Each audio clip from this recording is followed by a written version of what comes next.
Baiken. Baiken, a character that, you know, everybody saw the patch notes and said, rest in peace, Baiken. Hardly knew you. Can't believe you finally kicked it at age, I don't know how old she is in this game, 148. I have no idea. Gosh.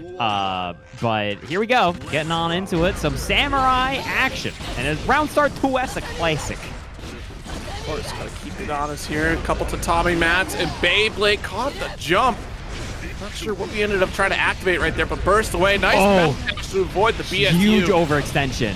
Ooh, and you're gonna rage, Nice punish. Tries to call out the burst, not there.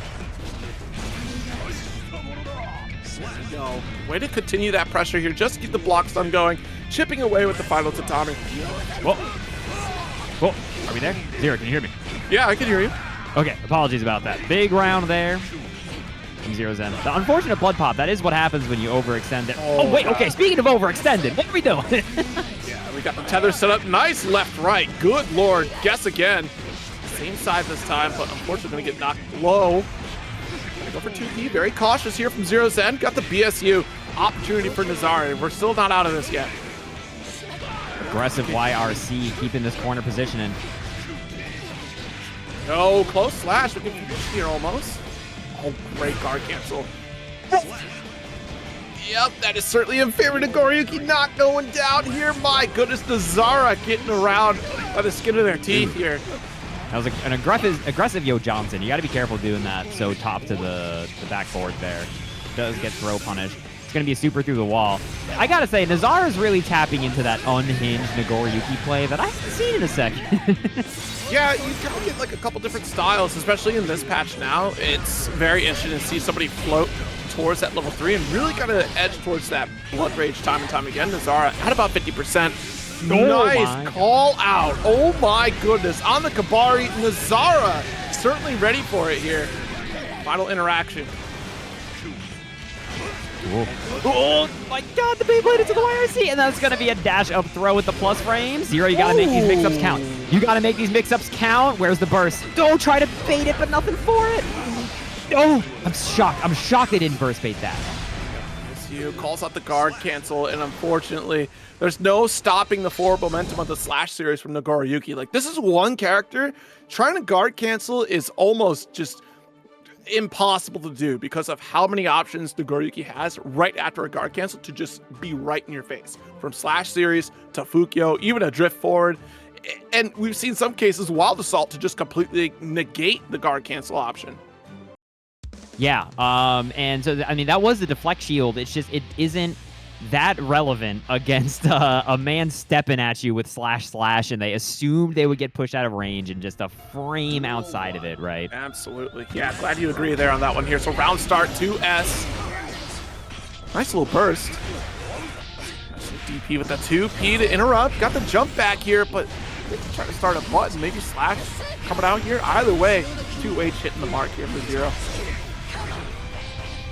With the plus frames, try to challenge, nothing for it. Nazara, again, going full aggressive, but pretty unfortunate drop here. And dude, you're not locked in here with me, I'm locked in with you. The tether, keeping him so close to Nazara. Getting at the wall pop here. Nazara's got $100.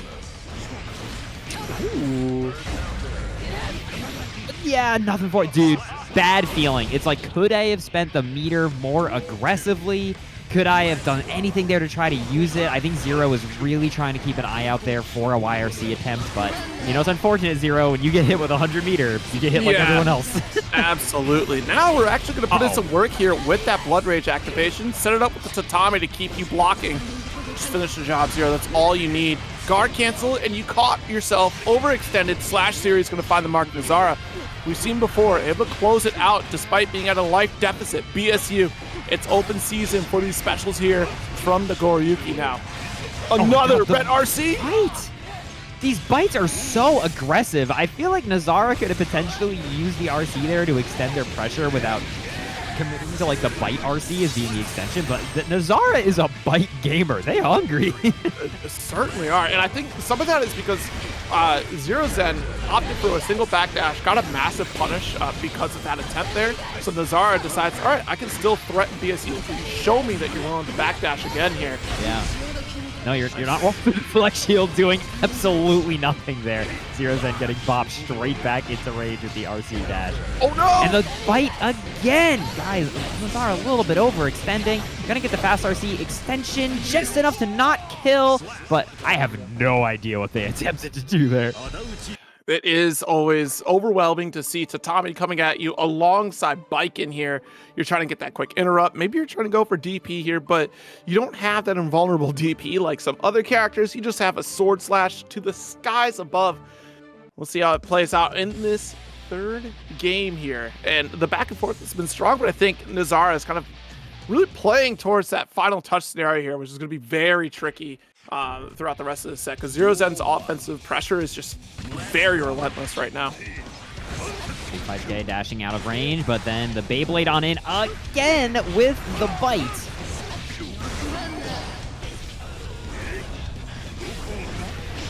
Oh my Slash god. the beloved, but look at the warp here. We got the dash from Fukyo. Another one. Took a step back. That hesitation gave an opening for Zero to get the counter hit. Catching the backdash, but no burst. We've tried burst bait after burst bait from ZeroZZen, and we have not gotten a single one. And that was a phenomenal 5P there from Nazara. After the burst bait didn't find any purchase, they were like, I don't believe in your setup at all, actually, in this burst bait scenario. Just hit the 5P, got the extension, got the kill. Great stuff. Slash series again. DP. Good corner carry here, and Nazara can threaten this position with the close slash anti-air. Nice super just to finish it out. Gonna get the hard knockdown. One more combo interaction available here, so potentially another wall split. You're gonna get that positive bonus to build another overdrive here. Again with the fight, does not bait the burst. ZeroZZen though in huge chip range. YRC. ZeroZZen, you got a pixel and a dream. You don't even have a pixel actually. There's nothing in there. You got nothing in a dream. Yeah, the tether no, is going to be so Zero. important here to try to keep close to the corner. But now this full screen situation makes it tricky, because you're absolutely right. You get caught by any sort of Shot. flash. One RC blocked him. Zero, you are a gamer. Are you kidding me? How did you... Ooh, nice little backdash Kabari here. Brings up to Tommy Matt to tether up. So important for ZeroZZen here, because Nazara is having such a difficult time trying to deal with Kabari setups.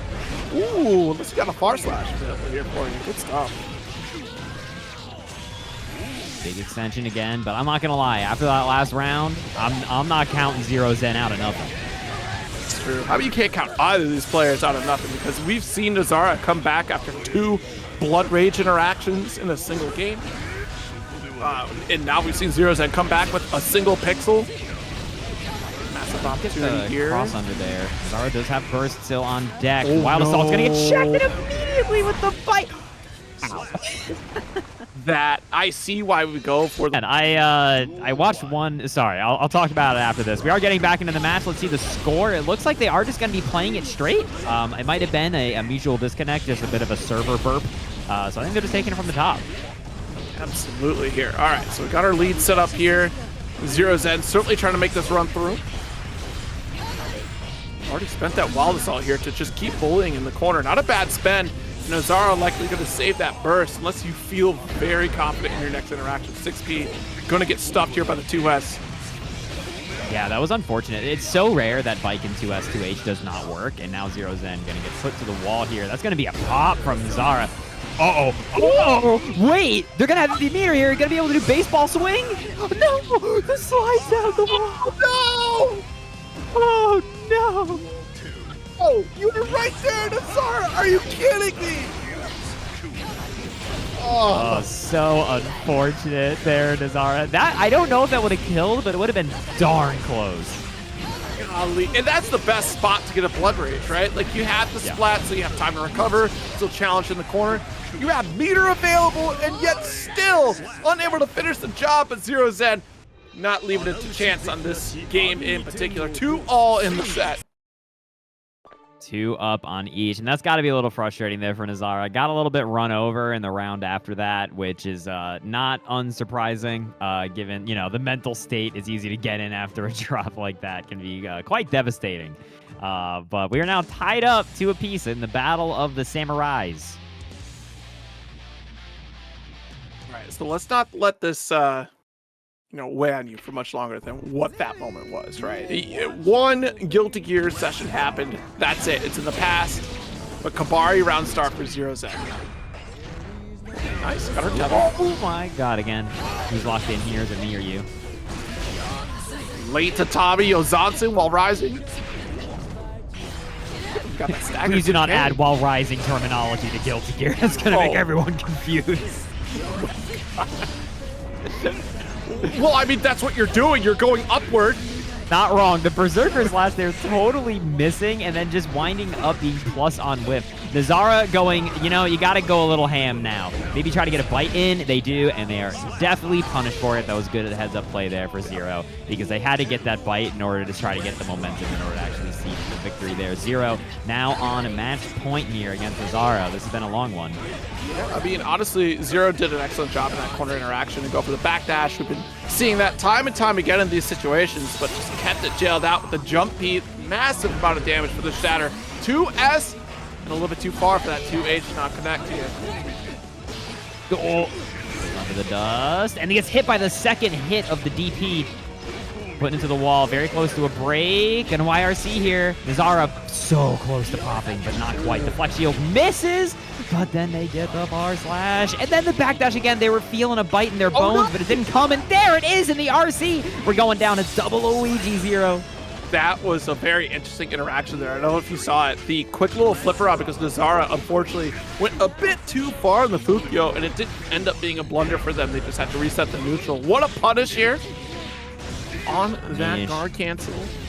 Put into the wall. They did not have the 50 meter to break it there, so Zero's going to have an opportunity to get a hit by 2S. What was I saying? That's all they're going to have the chance to do. The deflect shield did not buy them any space in the bite to close it out. Live by the bite, die by the bite. Nazara gonna take it over ZeroZZen. 3-2. Well played to both of them. Anyway, next up is here going to be Classified versus Parish, aka, what was their name? Watermelon drink?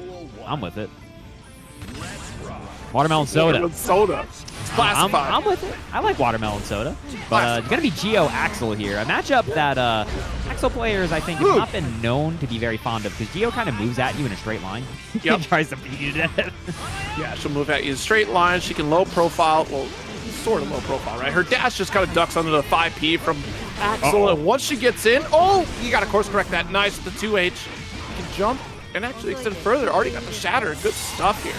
Yeah. Sloptimal there. Parish does have $50, so they're theoretically, I think they were a little hesitant of potentially running into super. Now, stuck in the air and gets a little bit of the air chain. The 2K does connect, but does not a counter hit, so it's 2D, not quite so, and then gets over the 2H. Parish really struggling to keep out this dog lady. Great movement from Classified here, and great patience as well. Nice fuzzy guard. Continues pressure. Wild Assault, since we're both empty here. I can't believe that didn't hit, actually. That was interesting. The drill had already started here from Classified, so it was able to whiff. We were just a little bit above it. Watch it. Yeah, Classified being a little bit cognizant of the super here, and with that RC, I believe this should be just enough. Yeah. Look at that. That's going to be a quick one there for Classified. Again, Geo has been known to be very belligerent in this matchup. It can be very difficult for Axel to zone her for the entire duration of the round. And Parish here going to have to try to find the ways to actually keep her away, but also make her actually scared of running into things, right? You have to make sure your conversions are on point. Otherwise, the math just will not work out, given that Geo can kill you in like 2 or 3 interactions. Yeah, it's a lot of preemptive work that you're trying to stop Giovanna from making that forward approach. 2H is a great call, and even 2P quick interrupts along with Rensen. Just round start slash is certainly a great tool because it does stuff quite a bit of what she wants to do. And her moves being susceptible to a 6P makes it very difficult for her to just continue pressure without thinking about like active defense from Parish. That did a lot of damage with the risk, even though it was only 3 hits. And Classified trying to get in, gets blocked by Parish. Okay, Parish is running this back, absolutely. Classified does have the 50 meter, and does not matter. The Axel defensive option to end all defensive options. I hit 2K Monday, Tuesday, Wednesday. Does not matter. I'm hitting 2K. Nice. Covering water to come through. Good throw. 2K, no throw for you. Good jump heavy side swap. Nice. Go for a quick cancel here. Just go for the guard crush on Drill with the dash install. Oh. Look at the damage, man. That's what I was talking about. You are so scared as Axel. Gonna hero burst here. Is Parish stopping time for the fans? Oh, in the air. He's gonna do some quick bombers, put it through the wall, but Classified does have $100 here. They're gonna be able to pretty belligerently force their way in with it. What did I say? What did I say? That burst was insane. I can't believe Parish burst there. Might have just been that quick eject fight or flight moment there that we ended up pressing the button to get out of there. Classified jump K, nice little backdash, go for the heavy. Nice lift off. Again, huge damage on this, gonna lead to a almost one more gas. The Fuzzy Wuzzy with the JP, gonna get the wall break here. Super Classified, gonna be able to get all of this meter. Heavy. Nice call out with Wild Assault to make sure we get close with this Gatling series. Classified up 2-0. Up 2-0. Parish was able to put a round together. I think there was a little bit of burst mismanagement on their end, which definitely led to that getting spooky. But, you know, sometimes I think they played the first round that they won correctly. Axel is a combination of zoning, but also when you find the hit, then you run the pressure, right? He's got plus frame tools. He's got ways to kind of lock down neutral when he has an opportunity, especially with the buff tornado. That thing is huge. Oh gosh, yeah. And there's a lot of things that he can do to start kind of putting on the offense, and I think Parish needs to do that. It feels like he's been on the defensive back foot for a lot of the set. Yeah, I mean, we start to get brave. You know, some of these 2Ks to really try to interrupt. Nice, actually a little bit of a Wild Assault here, but at what cost? If you can't keep Giovanna out, you're gonna really miss having that burst here. Rensen's a great way to do it. Gets over it. Oh my god, we be hitting 2K out here. We be hitting 2K in hit stun. We be hitting 2K in neutral. That's the Axel way. You hit 2K, it's the real reversal. Oh no, didn't get the super. Oh my god, Classified hit the dash macro and throw 4 times in a row. That BRC is going to make them safe to this super. Yeah, great job getting that punish. That was a little awkward because Classified was in the air. But gets the plus frame here off the guard crush dog, and then just a little bit of the old 5P. I'm with it. Thankfully, we got that guard cancel out. Reflect shield certainly helping out. Delay 2K, and we still actually good 6P that. Your wake up timing was a little bit off, so it wasn't like an actual had to block on wake up situation. Put into the wall. Does not spend super. Just kicking him on through. Classified now to the meter that they can use to PRC on in. Oof. And that Wild Assault extension is going to be enough to take it here. Classified taking this to potentially last game. They can take this. I don't know if that super would have killed the wall there. It's tough to say. Gio has a lot of health. He's quite tanky. And if she has that 50%, she gets that boost as well. So no punish on the throw attempt. Oh, Classified's been doing a lot of fuzzy blocking in general, just doing up back during pressure strings. Try to bait the burst, but Parish with a good burst timing. There was that jump D to start things off here and just immediately called it out. Well, got the 2K that we're looking for. I think that's misinput here. Maybe wants to drill. Be having $100. Or sorry, Parish be having $100. Classified's trying to find that opportunity to get the hit to the Wild Assault. It could have been everything, but unfortunately, it's nothing. Parish is going to be able to take a game 0. Yeah, very good stuff. And again, trying to prevent the movement of Classified is going to be so critical. That's critical against any Giovanna in this matchup in particular. Yeah. We've seen a lot of great 2P callouts here and just staggering some of the long-range pressure that we do have. Rensen, you know, being peppered into that as well, making it just a minefield for Classified to approach. And you can see, I mean, it's not hard to get somebody frustrated in this matchup, right? And I think Classified started to just try to be like, the shortest distance between 2 points is a line, and just try to throw their whole face at Parish. And a lot of zoning in this game is just recognizing when someone sees that kind of blood frenzy in their eyes and just making sure that you're counterplaying appropriately. Parish is going to do an early burst here. So for Classified, the win condition is now get in one more time, and look what has happened. Nice, got the 214K. Right into super. Good routing here from Classified. Plus frames are available with the staggers right after 214K. We're going to get a challenge from Parish and a side swap to boot.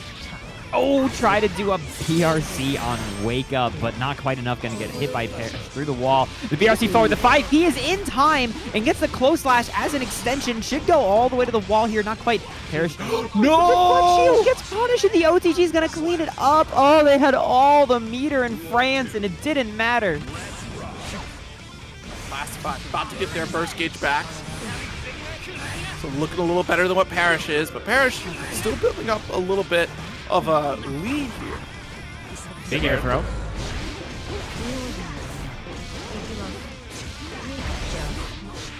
Taking him all the way. The Wild Assault extension. Boom! Into the Tokido 777 Super. Put him through the wall. Great combo.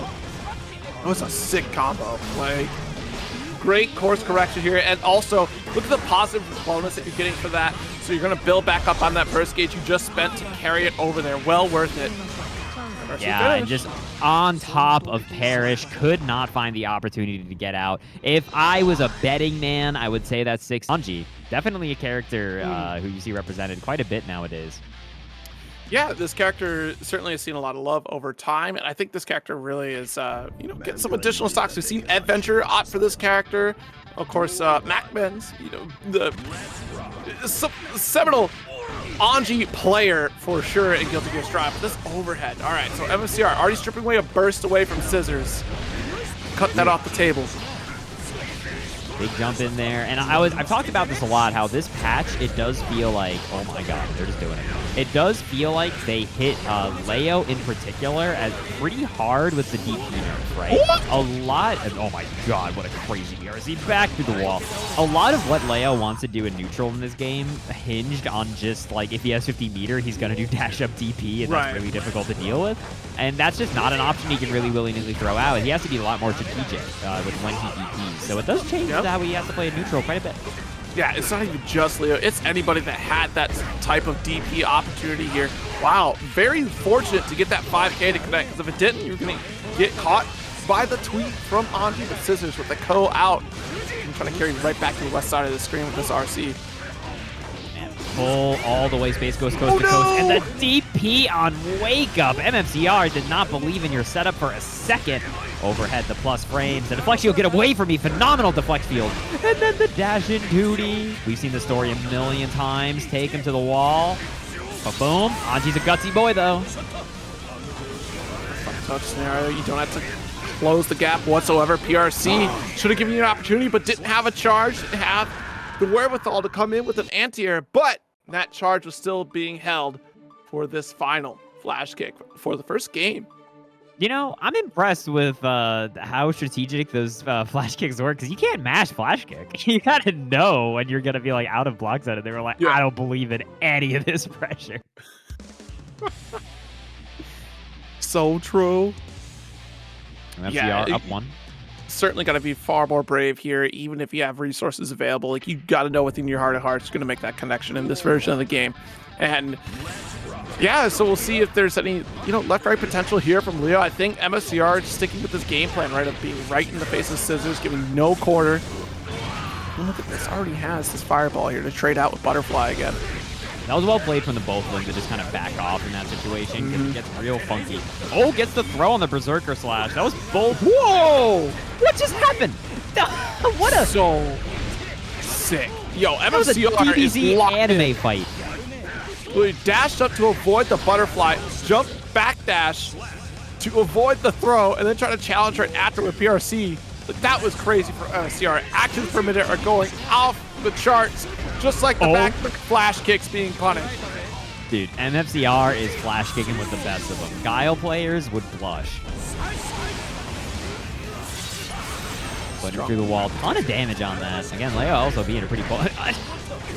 Okay, MFCR has done 3 inputs in the first 13 seconds of that match. You'll never guess what they were, Zero. Thinking real hard. Gosh, maybe it was 5K? No, not quite, sorry. Oh, shucks. Taking the W there is Scissors. Scissors trying to tie it up if at all possible. I feel like MCR is just playing. They're derping around a little bit. These DPs have been a little while. It's so hard to tell, right? Because he's never pulled back before. He doesn't adjust. He meets just a strong force with an even stronger force. That is how MFCR plays. Perfect round right there. You know, he might be an unstoppable force, and you might be an unstoppable force, but he's trying to be unstoppable. You know, like he does not deviate from the game plan. He simply goes harder in the paint. That's what they call him in his superhero costume, the Unstoppabler. Yes. That's a good superhero title. MFCR up 2 here against the Scissors. Scissors coming from Canada. Canada, you know, excellent space to be. Duel 1. All right, here we go. Game number 3. See if we can close this out, or Scissors can try to stop the momentum here. Over. No, actually, let's go for the wingspan. The block. Yeah, that IB was pretty good there, too, to make sure Scissors cannot space out the Nagoriyuki after. I'm going to take him over to the wall. Quick burst. All right, nice swallow assault. Keep him grounded. Scissors risk getting pretty freaking cranked here. Oh, what a 5-8. Bringing him all the way. It's gonna be... Oh, my God. Reset for throw. I wonder what that button press was. Were they just like kind of fuzzy hitting 5H? It's hard to say. I think it was just that quick follow through here just to get the 5H. And MFCR, quick recognition on that 5H too, to know when they had time to make that throw instead of just sending super. It's a knockdown other side. Scissors blocking it out. Gets hit by the overhead. We are going Space Ghost coast to coast. The chicken block still plus 748. On the wall. Does have enough time to connect with the super. This is going to be a hard knock life for you. Scissors does have burst to try to whip this around, but we might be looking at tournament point here. The 2D was crazy. That was insane. Even getting a dance to parry the DP. We're about to have chip victory here for MFCR, and we could just wait. I mean, look at that. Remember that KFC computer that had going around that actually had a compartment to put chicken in that got really hot because of its positioning? I like just remembered that existed by that statement. I can't believe they actually did that.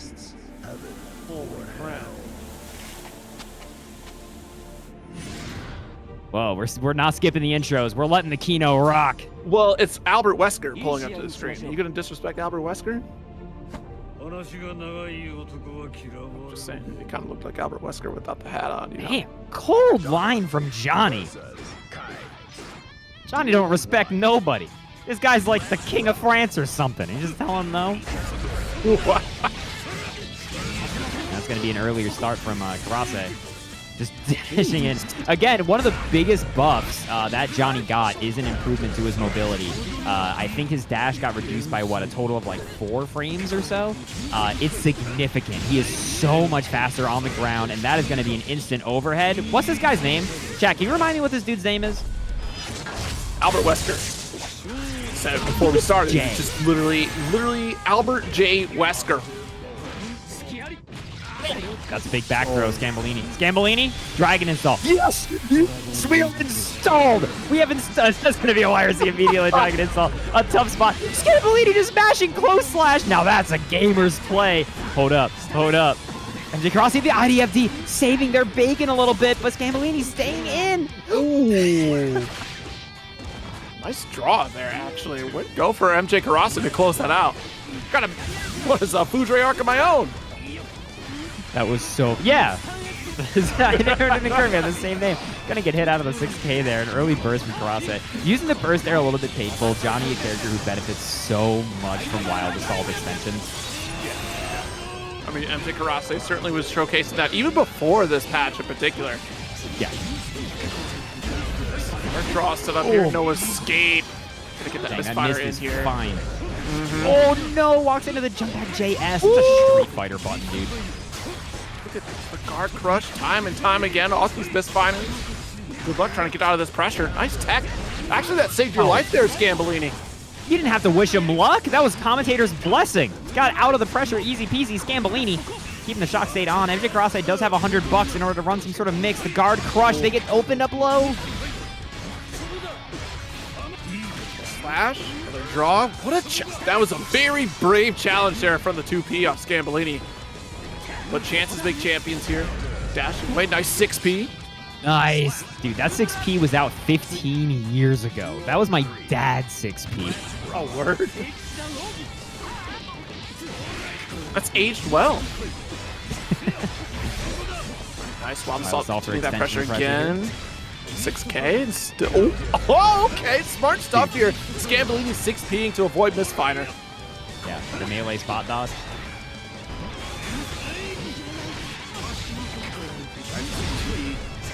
What's a guard cancel for at that range? What are you doing?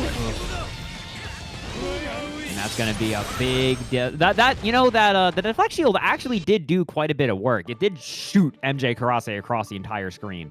But it just wasn't quite enough for Scambolini to get their own offense going. MjKurase going to be able to take that first one. Scambolini definitely hanging in there, though. Absolutely. That, Misfighter just really covered so much of the deflect shield anyways, right? Because he had that guard crush right on top of it. It allowed that forward dash to commit right after.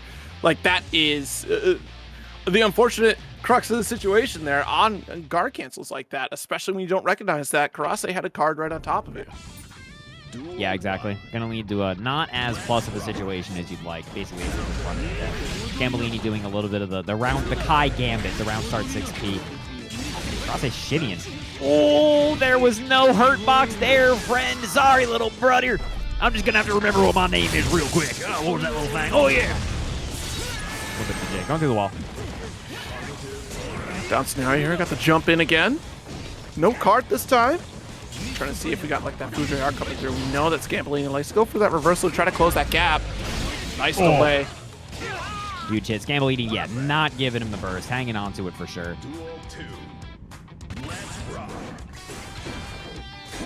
Back K. There's that stagger pressure one more time here. No draws. Let's go raw Misfighter. I can't believe it's 6H actually connecting there.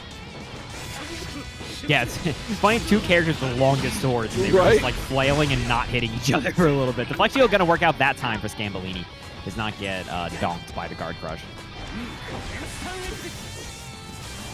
Things down here, but the stun dipper with red RC get that conversion. Stun dipper RC, my beloved, the classic. Just moving in. Did we move entirely with diarrhea clays in this house? Actually, I've never walked. What a footsie! That was critical to get that dire plat anyways, to get that shock state applied for the next interaction. Watch out for the draw, and what a successful shot here from Scambolini. He finished the job.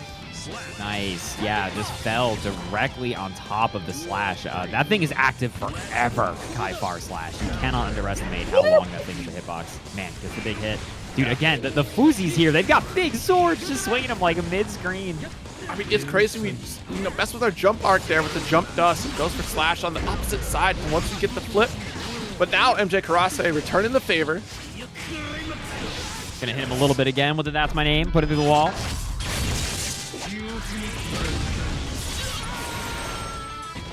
Scambolini does have 50 meters. Again, DPRC being a thing that Kai liked to have access to before, but just gets hit by the CSE dead on. We're going through the wall. Unless there was a burst from Kurase, there was not.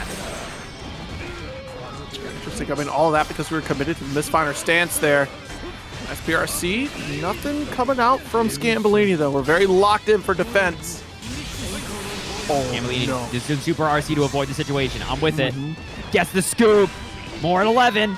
The 2Ps did not believe, was anticipating that this Kai, you have to make the read, Zero, on when a Kai is going to succumb to the darkness and when they're just going to do run-up throw. And I know it, and you know it, that Scambolini did close slash dash up throw. And they recognized it. They were like, Kai, you've fallen far today. It was that delay, too. I wonder if it was that moment where even Scambolini was like, I've made a mistake here. Maybe I shouldn't have gone for this dash up throw, because there was that moment of time where they both kind of just looked at each other, and MJ said, all right, here's the 2P finish. Nice far slash to start things off here. Counter hit.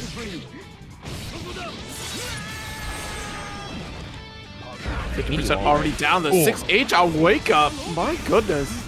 Man, I gotta say, thank God they got rid of Wild Assault hard knockdowns. When you see the game without him, it's like, oh man, and then there we go. Gonna be a reversal J at this feller. Get out of the pressure, and they're gonna be able to red RC here for the extension. It is a shockingly good starter.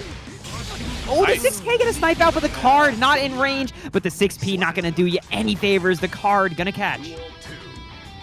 That's the call out here.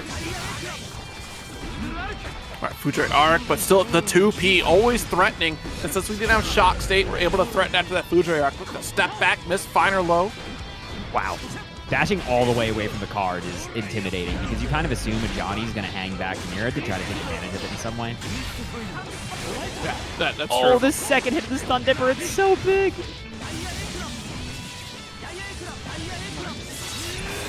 Follow up here after the pickup off the K. Oh my god, just the immediate 6K. Oh no! The card goes a little bit wild, and Scambolini tries to get in after, but it is shockingly good on whiff. Gonna break the wall here, but look at this, man. Scambolini. They got all the meter in France. What are you gonna do with it? He's gonna throw MJ. Got the guard crush coming through, but blocks the burst. The moment you see you're not impacted by blocking here, that is an opportunity to recognize that burst is on the way. And that's just going to be an immediate 6P on the Fujari Arc. Scambolini. Asuka pulling up to the Oscar. table here with the Ordinary Magician.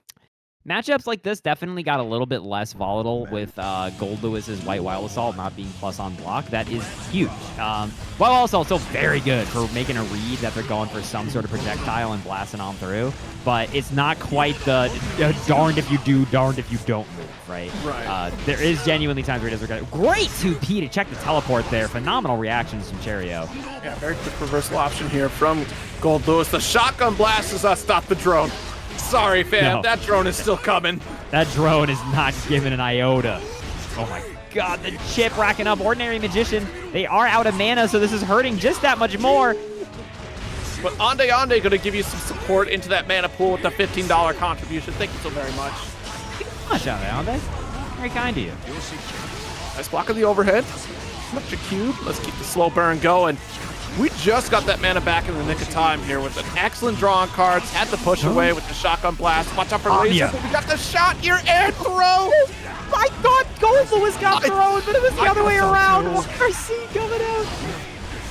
It would have been amazing if this Ordinary Magician. Cheryo ready for it. Got the guard cancel. Jump dust. Of course, is going to take out some of those cubes alongside the Strawberry Sip with a $7.50 contribution. Did you see that? Their Wild Assault got crossed up and became a deflect shield, and it still worked out.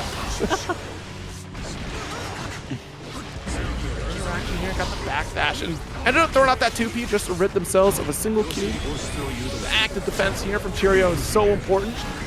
So we have to block all the cubes for dear life. Cubes. Gets the throw here. Cheryo definitely in the defensive backseat of this round. How is it that they're going to try to find their place out right now? They're kind of caught in the Asuka Infinite. Oh! Wild Assault gets actually straight punished. That is worst case scenario for Cheryo. Holding these cubes. How do you get 4 teleports in one draw? You have 2 cards left in the deck. We just take a big swing. Gravity Well pulls in, so that's going to make these cubes all the more devastating. But who cares? Wild Assault through. Spending it. Cheryo believes in themselves. They only need one shot, one opportunity to tap dust. You've got no mana. You're deader than dead. You're deader than dead. Get this guy out of here. Cheryo gonna take the first one. That is tragic. Ordinary Magician had like, I almost said Ordinary Magic Man. It's Ordinary Magician had like an excellent draw in terms of card play. So we had the 4 teleports back to back to get ourselves in a prime position. Able to draw the Gravity Well staff so we could put cubes all over the screen. They would be relentless, and yet quick thinking from Cheryo to close the gap. That Wild Assault to get the counter hit, able to follow through and just ignore the cubes in their path. Yeah, the White Wild Assaults, you need to like land them now. It is your silver bullet against zoning, but like don't miss. Yeah. I feel like Goldlewis's kind of live and die by that mantra of don't miss. Like, that's ultimately what it is in these scenarios here between Behemoth Typhoons and trying to find these massive counter hits. Good draw for Magician though with the slow cube teleport setup. First wave, set. Able to close the gap again. Got the 3 wave to repeat ourselves here one more time. Spinning it a little early though. Oh, nice. Man. Vortex there making that pressure just that much more annoying with the cube coming back around. And here come the cubes, brother. Drawing them up. Oh, This is an Asuka round. He's going through the whole deck, Zero. Yeah, absolutely. 5 cards left in the deck. Has a couple refills on mana cards here. And a draw. With 5 cards left, you got to make this deck's interaction in your favor here because you only have the 1 wave of cubes that's actually going to do damage. So you're going off with raw Gatlings here anyway. 6P? That was shocking patience from Cheryo. That's so rare you see a Goldlewis just stop. Ordinary Magician, by the way, is fully cranked. Yeah, I was going to say, if you get hit by anything. Not quite. Oh. God, I kind of forgot you could do that. That's a pretty rare route. You don't see that a lot from Goldlewis. No, yeah, at that range, not a chance. Trying to back fist. There we go.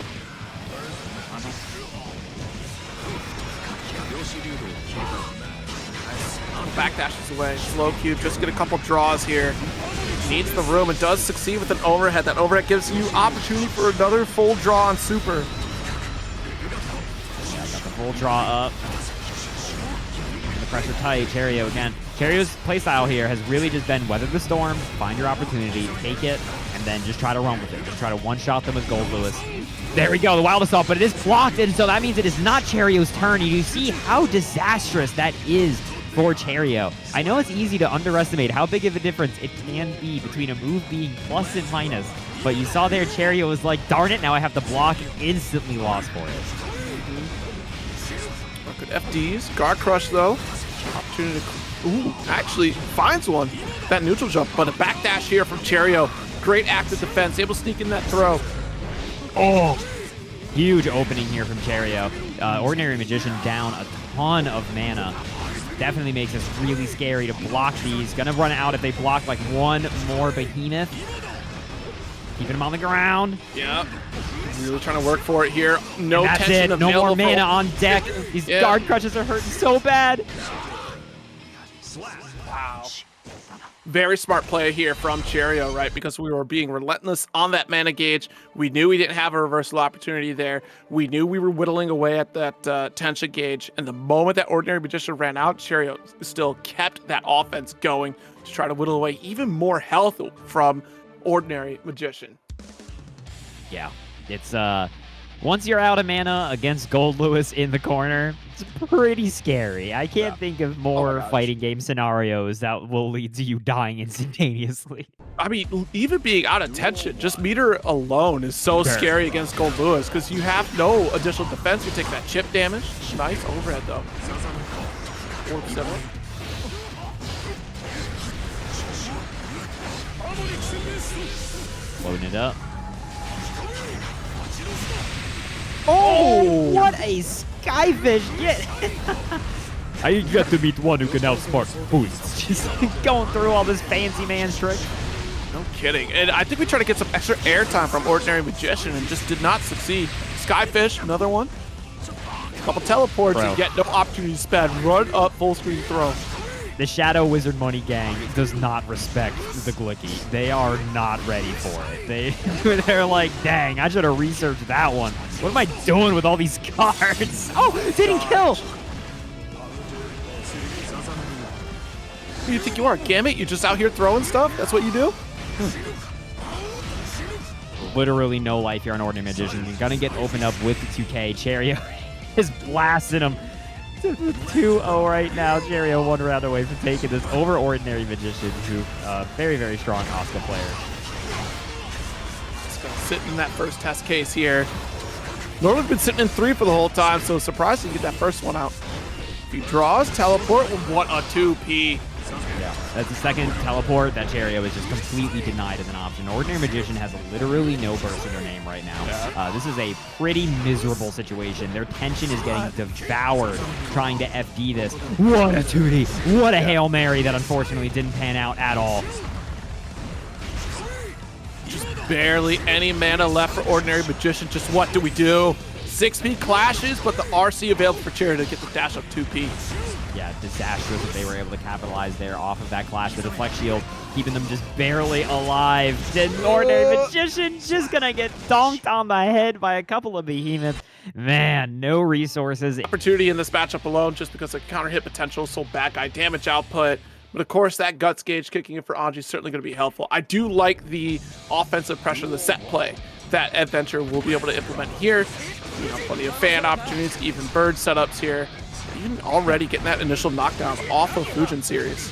I like you calling the butterfly a bird. I appreciate that. Starts as a butterfly, turns into a bird. See? Bird! Oh, you know, did I ever notice that until you mentioned that right now? Oh my god! Because look, I'm plus R brained. It was a butterfly all throughout in that game, and I was like, oh, I guess it's just a butterfly. I don't know if I ever looked at it when it was a projectile after the second hit. Eddventure gonna just hold forward on the joystick and hit buttons. Gonna take the Act like I don't perfect. know what a butterfly is. Like I see the butterfly, it becomes a bird after Bones. Do y'all remember that old trade show with the dude looking at paintings and he's like, look at that horse, and it's a painting of a butterfly? That's literally me. I'm literally that guy. The fast RC off the dust here, going to be able to get a big extension at the wall. You were talking about this matchup in terms of how it can affect like Soul. And I do think, like I said earlier with Leo with the DP changes, that's a big change to Soul. Soul's really like just doing DP as part of their regular pressure. And now when they do it like that, it's a lot more committed. Yeah, absolutely. Like, the Volcanic Viper is, a little more manageable here in this matchup, not having to worry about RC behind it. But still, the relentless pressure from Soul has not changed much at all, really. Like, they're still trying to deal with some of the stagger pressure. Very quick 5K, of course, is still at the forefront of Soul's game plan. Just the routing potential alone. That damage is such a threat, but Eddventure, can still kind of bait things out in the same manner, right? So you got that low co to pick up right after. And now we got our Shatter here. Again, 50% meter hard knockdown with Overdrive. I mean, just the way that Eddventure plays around with the Fujin series and, able to route after Ko is certainly just so potent in this matchup, too. Yeah. Ko so potent, and I know somebody said earlier that like Anji in this game perennially downplayed. I think regardless of your opinion of Anji, I think we can all agree Nagiha is probably one of the best lows in this game. It is a meterless wall break conversion, which is crazy. That is not very common for moves like that. Yeah, and just the reach it has alone, that is so misleading how quickly that comes out. It hits low, and then you're already playing that guessing game. Plus the new move that he got as well, Koi Fish being able to come out. He's just been blessed in this version of the game too, and certainly well deserved considering initially at the outset, just very tricky to get the strike throw play going. Someone in chat said I used to main Anji, and I misread their statement here because I just read I used to main Anji, and then I saw Until My Wife. And I was just like, did your wife walk in the room and go oh, no, you're not main, no. No. What happened was she saw Anji, said, oh, I beg your pardon? Wait a minute. Wait a minute. Whoa, hello. Hello. Here we go, Eddventure putting Vera through the wall. Oh, dude, no. Woo. Oh my god. Hey, look at that Vera on a pixel in a dream. So careful with that 5P. Yep. Of course, you have all the room in the world here. And once you've gotten that space, 6P is available. It gives you more time to react, especially if you get a Soul that decides to be cheeky and go for that Vortex, from that Hail Mary Vortex. You know it's in every Soul player. That was actually a pretty scary Gunflame. Eddventure dash blocked it. That might have been minus enough for 2P to hit it. Also, Eddventure is cranked. Yeah, absolutely. That throw, nice tech. Dance. Great reaction here from Vera to go for the PRC back. Scary stuff. Watch out for the bird. Now I know it's a bird. Oh, tweets consent every single time, and you see the reply. It's going to hurt big time here. No repost on this one. Oh, what a bandit out of the corner. That was like Street Fighter Ryu Tatsumaki. And gets the meterless conversion off the DP. That was tight. Yeah, that was very smart here because he got that right into, you saw the Badare come out there and was able to react with DP. But one final touch is all we need. The tweet does not connect here, but you can still challenge the Bandit Bringer. Yeah, Bandit Bringer goes a little wide there. I appreciate Vera remaining so squirrely in the corner, though. I really think that that's a lot of what Soul has to do, right? Like, you need to remain wild. You gotta stay just squirming and doing things that everyone is questioning your sanity. That's what makes Soul work. Yeah. Soul has a multi-layered offense, and it drives everyone crazy because you're starting to be nervous. You know, like, I'm just, all right, is this the wild throw approach? Is this the far slash approach? Is it the regular throw? What if he bandit revolvers right in my face? I don't know what's going to happen. Eddventure, by the way, saying at the end of that set, not my greatest combo, I have to admit. We still got the dub, though. All right, hold this tweet. Nice throw. Got the full thread available. Ooh, try to go for shimmy here, but Vera, stow it, got the 2K.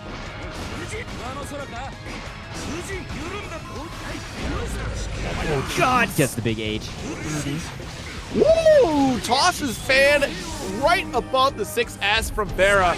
And already got the overdrive for knockdown here. Yeah, gonna need one more guess here for Vera. Maybe Meteor not phenomenal for trying to defend here against Anji. What a tech on the throw! The bandit! It's a full pickup. Space goes coast to coast. Oh! Super, but not punished. Oh, God, why are we just running and throwing each other full screen? That's Soul! Soul's a grappler! That's what he does! They're both doing it. Nagiha, too far away to punish. Hit by the H, the 5K, big recovery. No punish from Eddventure. The overhead connects. That was a crazy round. Absolutely. That final moment, too. Like, Vera overstimulated here with the options. We talked about Soul's options. Don't forget about Anji's options right after Fujin series. Corner carry. No burst. Trying to bait it out and wake up DP. Hold this pressure for me. We are swinging with close slash. Eddventure taking a grip off that. Got him in the corner. Close slash, close slash, close slash. Shades of the Strive beta. True Anji reversal. The 2P coming through. Nice shimmy. Finding success here. Eddventure going to spend this overdrive. One more touch will do. I mean, throw. Goes for fan toss. Keeping those plus frames going. Too far away for the tap dust even. And that's all right. The burst wasted on it. At least we said neutral for Eddventure, or excuse me, for Vera. Who just rocked the court. No, dropped it, but the wall. Are you kidding me? You are truly a Soul player. You're locked in. You understand what it means to be a bad guy. How you drop your air combo and go, you know what, let me run up and wild throw. Forget it. I'm going to be fine. 6S, giving up the turn here. Nice 5K to interrupt. And again, it's going to be Koi Fish coming through. The 2K, though, opens up. Just dust. Oh, missed the far or close slash, though. Yeah, they didn't get the close slash. Man, whenever you don't get a close slash there and they're like right next to you, it's like, I don't really know what close slash means anymore. what are we doing? Vera taking a ton of damage off that. Jeez Louise, the DP get off of me. And then the bandit on in. Ed is really going to have to be tactical with where they spend this burst gauge. Oh, 5K pickup. Ed? There it is. I was going to say, like, you're going to die soon. You got to do it. Wild Assault to extend the pressure. Just a pixel left. YRC, take my turn. Jeez Louise.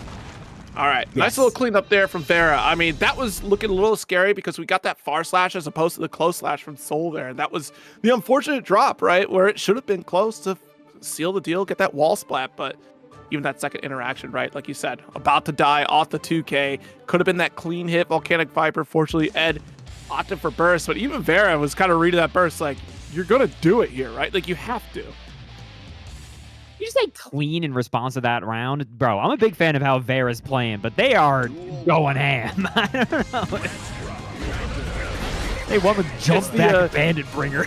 No, that's the clean after the Golden Boy swim, where you just show me how you swim. It's like, I got this, go swim. So what'd you think of my strokes? Ooh, nice. They've been doing very good job in general at dealing with, you just keep calling it like the Fujin series, right? Like Ed has not really been able to find that autopilot cycle of options to make them super scared of Fujin.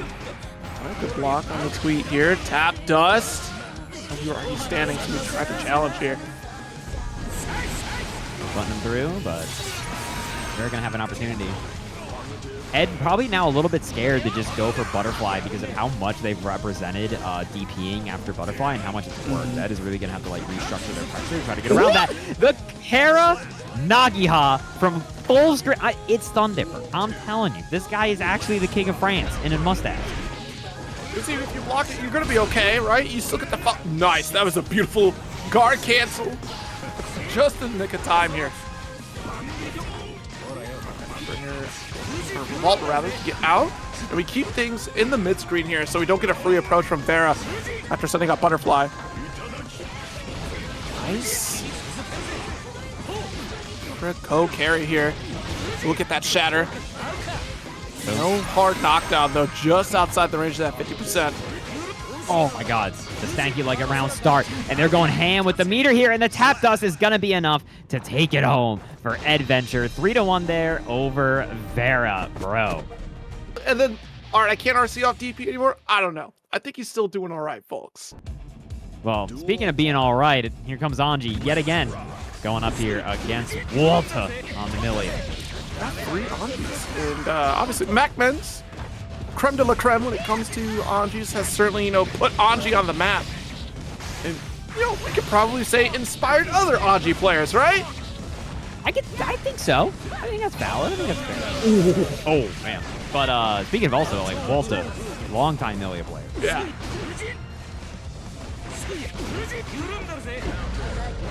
Nice.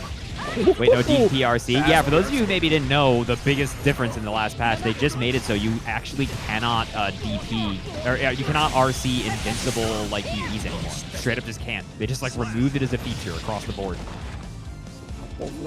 Now you have to commit to both of them. They did make them throw in Golda. That was kind of the give and take. So you can no longer throw DPs, but they cannot make them safe on hit or block. If I'm not mistaken, the slash one is still throwable. It's the heavy that's not. Yes, well, the slash one also doesn't have invul at all. Right. Finds the toes. Oh, there we go. By the way, also sorry that first round just that was a Walter round. Walter got it done. I see a heart missing from MacMens. I was wondering. Yeah, for those of you who maybe were distracted. Tulip going over. Oh, geez, good block. What? See the low? Did you see that compel? I know you saw that compel. What the hell was that? That's a low altitude compel. Holy crap. Didn't even know you could do it that low. No, I didn't either. Walter, wait a minute. Hold on. Wait. Check him PC. Check him PC. You're below the flight deck on that one, okay? You are not clear for landing. We have Walter rules. gonna take that first one there over MacMens. Holy smokes. All right. I don't think we've ever seen Capel hit that low. In fact, I've seen roses on the ground before, but not... Well, that was also a weird situation because it was an air block on a YRC. And so it's like, oh god, how plus are we? Like, everything gets so weird when things like that happen. Yeah. And then for them to do the low ground compel, it's just like, what is happening? And still got a low right after that here. All right, so corner pressure, thanks to the tweet. Plus frames off fan, overhead. We're trying to challenge that one. Ooh, yeah. You know, I gotta say, Millia close slash, still pretty good anti-air. I know that's a hot take. I know people will disagree with me for that. The haters will come through, but that's still a pretty good button for Millia to have. Good carry here. Bad moon, man. RC. That was a tricky bad moon for sure. So there's the Artemis to break through the wall. MacMens a pixel away from dying and just goes straight for the hair car. So spaced out there from Walter. It is scary, though. You always have to be a little scared here as Millia because Anji, if he lands a clean hit, will do so much damage to her. Oh, absolutely. Like, he's never truly out, or like up to a certain point. Like this easily, MacMens is about to have meter. This could be one hit kills Walter. Like, but that being said, welcome back to the MjKurase chamber. Capel corner carry again. About to build up for burst in just a moment. Oh, good IB there from MacMens. Locking Walter uncharacteristic patience from both of them. Yeah. Oh, dance though. I think he tried to 6P right there. It looked like it's a little too high up. And at the wall, 50 meters, still alive. Boy's gutsy. Gotta dodge away from Ko, but the falling button here is certainly gonna connect. MacMens fighting with even that final pick, so the 5K pickup, immediate burst from Walter. Trying to finish the job, and a single step with a simple throw closes out that game 2 for Walter. The simplest ending. I cannot believe that was like 2 times that MacMens was a little bit deer in the headlights after a weird situation like that. I'm surprised. I'll be real with y'all. I'm sorry. I'm gonna annoy the entire Anji community, but I gotta say what's gonna be said. Usually, if you scare an Anji, they 2P immediately, right? Yeah, the Hands next out. available frame, they are already hitting 2P. I'm shocked MacMens is kind of like, like a little bit like stunned in those spots. You know what? I feel like Walter is just used to those crazy interactions because you're often caught in very bizarre positions as Millia because of the way that she has to play. Going through your left-right aerial setups here, you're going to get called out by some stray normals. Walter just being calm, cool, and collected on every interaction just is a testament to their skill. Out of the corner after a double jump there. Nice. Capel holds the corner position, the far slash. MacMens bursting right away. And honestly, I think that's a key to the successful Millias versus the ones that find less success is Millias who are good in a scramble, right? Because she leads to a lot of weird situations just by nature of her constantly being at varying altitudes and causing weird air resets. And like being able to capitalize off of those is huge. Ooh, nice fast RC with the low. The second time we've gotten one of those interactions here. Walter had the PRC low. And now we're getting that fast RC once again, right off a hair car.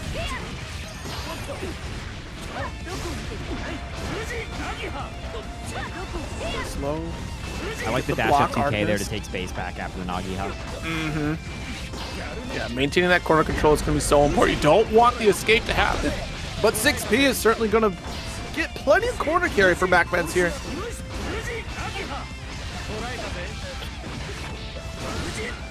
Nice.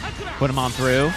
Not enough to kill, though. Walter here does have 50 bucks, but MacMens has a ton of life. Even for Walter, this is kind of like, do I just save stuff for next round? Did not get the whiff punish that time. We saw that exact situation play out in the previous match, but Walter not finding it. Okay, MacMens firing back, but Walter is going into this full burst. MacMens very close at the same. Yes. Ooh, try to sneak in a throw. We're cycling through as many fusion options as we can here. And Walter's so active right now. And that's to be expected from Millia. We keep calling it out, but like, if Millia's not moving, there's a problem. Like, ultimately. Yeah, exactly. Finds the other side there. Walter does have 50 bucks here to do some nasty mix. How nasty is this going to be? Disc gets the extension going to the wall. Should be night. Hair, she's just gonna, I'd like to believe that Millia never got off that hair car, you know? Just drove 8 match that is happening here in this top 24. 2 of these gamers, the highlights usually of TNS. Obviously, I think everyone is a Dany fan. Manages to make Kai look like the hypest character of all. He's tricked us all. Tricked us all? Interesting. Oh, what a clash in the heavy fireball game here. But Dany still being as aggressive as can be with the jump slash here. Piloting Adam Smasher? All right, you might be onto something there, Vexman. You know, I think we should get the keys just for one day. They're like for the new season, right? Just give it to us. Give it to the people. We'll make the worst season of all time. It'll be great. Dany here going to use the RC to get the little bit of side swap. MCR will spend the burst, so even if Dany doesn't get the W here. My goodness. Yeah, you're still coming out on top in terms of that resource game like you were saying here, but the far slash is an excellent start here for Dany. I'm going to push to the corner. Shock state. Again, the way that Dany cycles back into shock state over and over against their opponent is so pivotal to their game plan here, but MFCR's patience really pays off on this one. Able to fight out of that corner. Ooh, bit of a miss on that meaty. Wow, what a fast confirm. Totally denies Dany the ability to burst. Ooh, tap dust. No burst. They're expecting to get the RC, I think, on that tap dust, but nothing for it. MFCR now stuck in the doghouse. Jeez, no way! Close slash! Catching the backdash start up here from MFCR.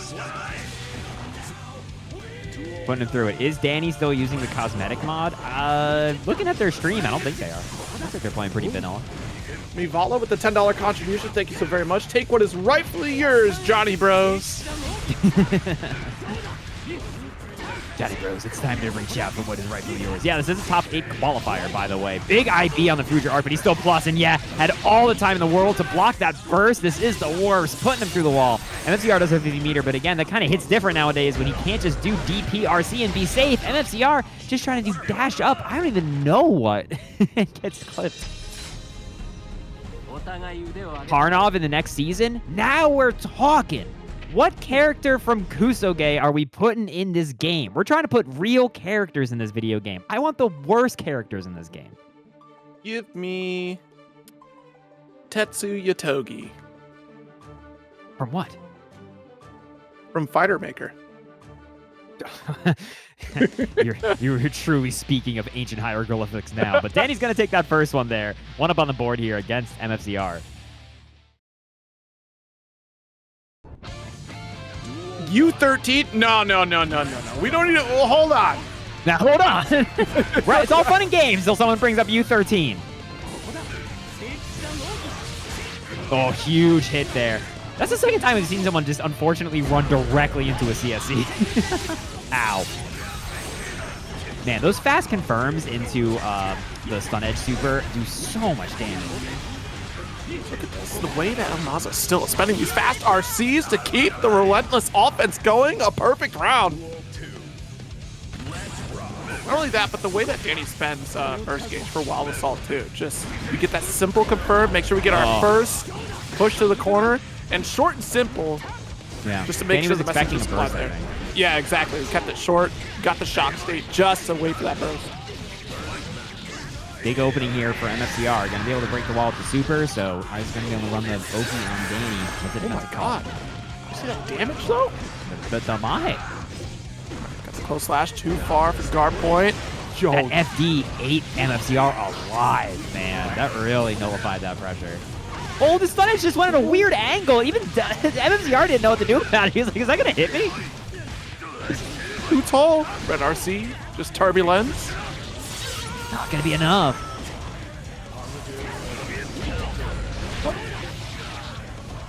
No, what was that? Oh my god, the 6P opener. Fortune smiles upon me, Imperial. Break the wall just enough to take it. That was a scramble of a round. Dany going to be 2-0 here over MFCR. Why do you say Corone from Idol Showdown? That is not what she's from. You did. Get this guy out of here. I don't even know who they are. Who else do we got? Who else are we adding this drive here? You know, I would jokingly say let's add Blitztank. I would jokingly say let's add Blitztank, but he's been added in games, so that's not even a joke. Right. We've added Blitztank. I'm pretty sure Corone from Idol Showdown is a thing though, Bones, because there's a VTuber called Corone.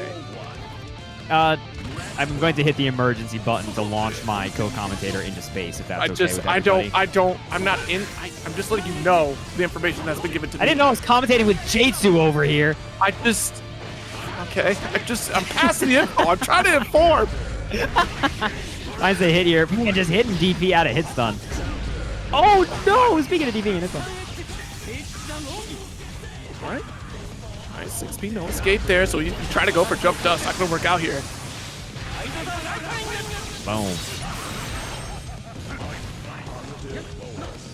Oh, wow. Man, it's always funny when you see a backdash actually manage to outmaneuver Kai's 5K active for 792 frames. Power shatter at least. Right back at you with the positive bonus. Oh. 2K. Are you kidding me with the throw red RC? And another one after? You're trying to bait out the burst that bad? Yeah, I really wanted that burst. That was a beautiful DP, but an even more beautiful bait from MFCR. What a play. Holy smokes. And good on MFCR to hold on to that burst until the very last moment there. Like, that was crazy. Yeah. Dude, look at the... What happened?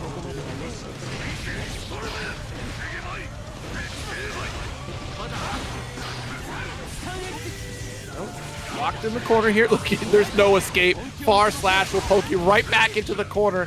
Dany catches up and also is looking a little worse for wear on resources, right? No burst this round unless we get that positive bonus to save us.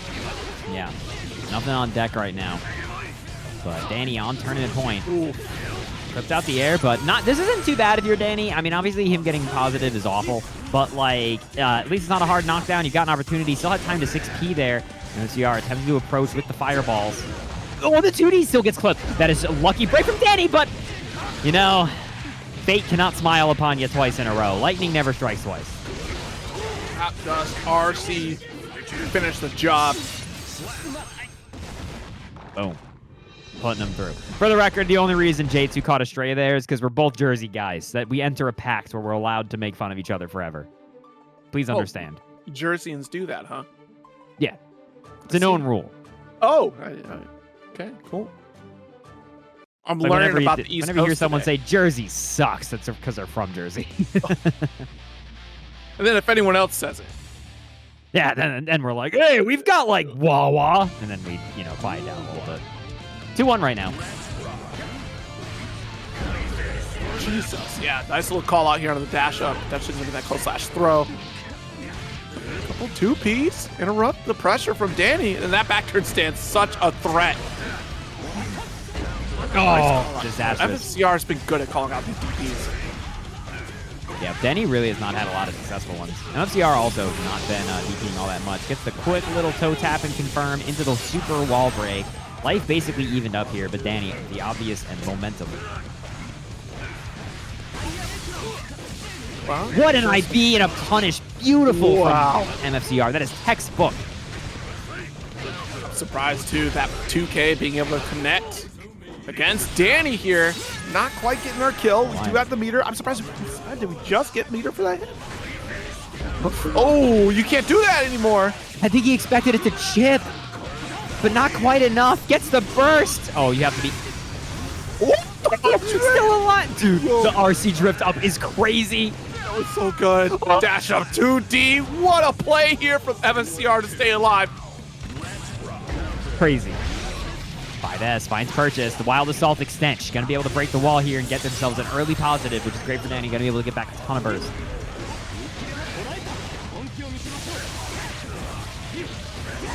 Off the wall. The clap Another for shot one. stink. Walls on walls. What a 6P. The second time that we've seen that interaction. The DP finds purchase this time, but the 5K fake out into the throw. Dany going to take this down once again to potentially match point. Oh, no. No anti-air here at all from MFCR. Very early burst, at least in this round here. Actually, just got off with a slap on the wrist here from Dany for that flash kick from MFCR. But look at this. The low reset after PRC. Headshot with the JS. I think MFCR is going to have one more shot at life here. Going to be able to do something. They've got 50 meters. They've got a little bit of burst gauge. And they try to backdash, and Dany catches it with the active frames of the close slash. Dany going to be moving on over MFCR, living the plot of it. So here we go, folks. Going to be Akeno on the Ramlethal. A character who's, she's pretty fun nowadays, I think. She's got, like, quite a few things she does. I think before she was hyperlinear, and I think she's quite a bit less so. We're going with the weird new color. Oh, look how weird that looks. Good fun. Just maybe Sin City vibes, like certain colors standing out. All right, well, early burst on both sides here. Eddventure. I mean, either player does not want them to get their game plan rolling. Eddventure is certainly going to be the more scary of the bunch here in terms of set play. But like you were alluding to, Ram has like some great tools in terms of set play now that she has that new rock move. Oh my goodness! But Eddventure already closing out that round. My goodness. And she's got them Ronks moves. Oh my god, dude, that was just jump back double swipe, and it got totally blown up by Fujit. Typically a very safe option. Oh god. All right, there we go. Pull it back in, get the 5K. Convert even further with this Wild Assault. PRC mix. YRC, nice stuff. Not ready to block the overhead, but certainly ready to wake up throw. Yep, rocks. Gonna say a little bit plus here. Eddventure gonna be put through the wall. Calvados. Try to sneak into 5P right there, but already got pushed back from Akeno. Final interaction. Got the jump in. 6H. Yes. pulled right back into Death's embrace with that throw. Thanks to the rock from Akeno here.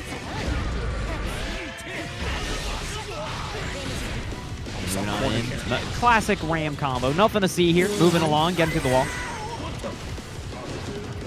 Ooh, that is actually very unfortunate. Ed wasn't necessarily wrong, but man, that stubby 5K not helping things out. Probably expected the slash or heavy slash from Ram here.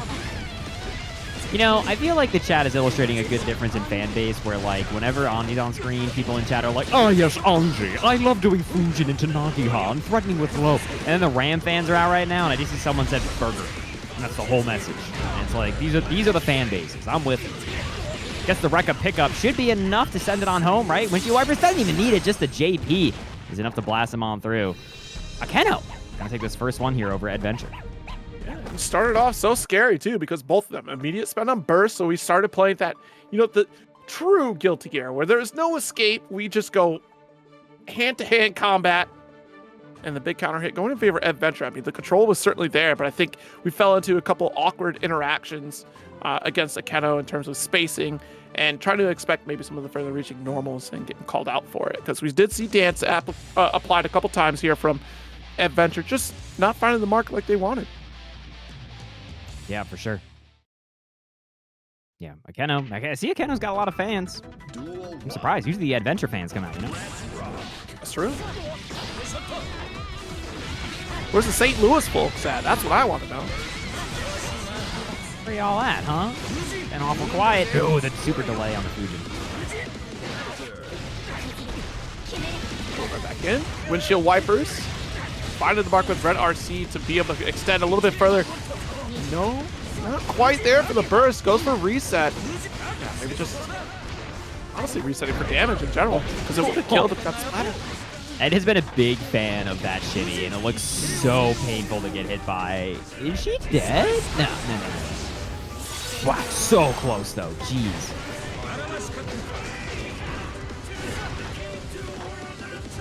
Backing off here. You have all the resources in the world, and 6P on the run up here. Good call out from Eddventure. And what's really scary is that 50% tension. That's why Eddventure gave a wide berth to Akeno there. Just windshield wipers into RC is always the go-to. Heck, even more to Bato is such a threat on wake up, but not gonna have that. Eddventure trying to deal with the pressure from Akeno right now, and with throw, good shimmy from Akeno, and resets again. That is tragic. Lock on target for the shatter. Yeah, didn't even have the opportunity to burst there. That's so unfortunate. That's a real, oh, dang it, when you're just like wrong twice in a row and it strips you of your life and you did not even have an opportunity to fire back.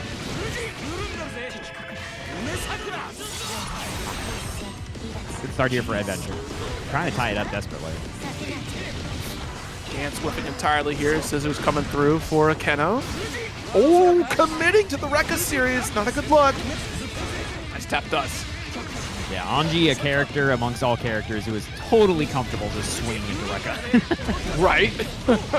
Does not care. Fujin and dance certainly helped that.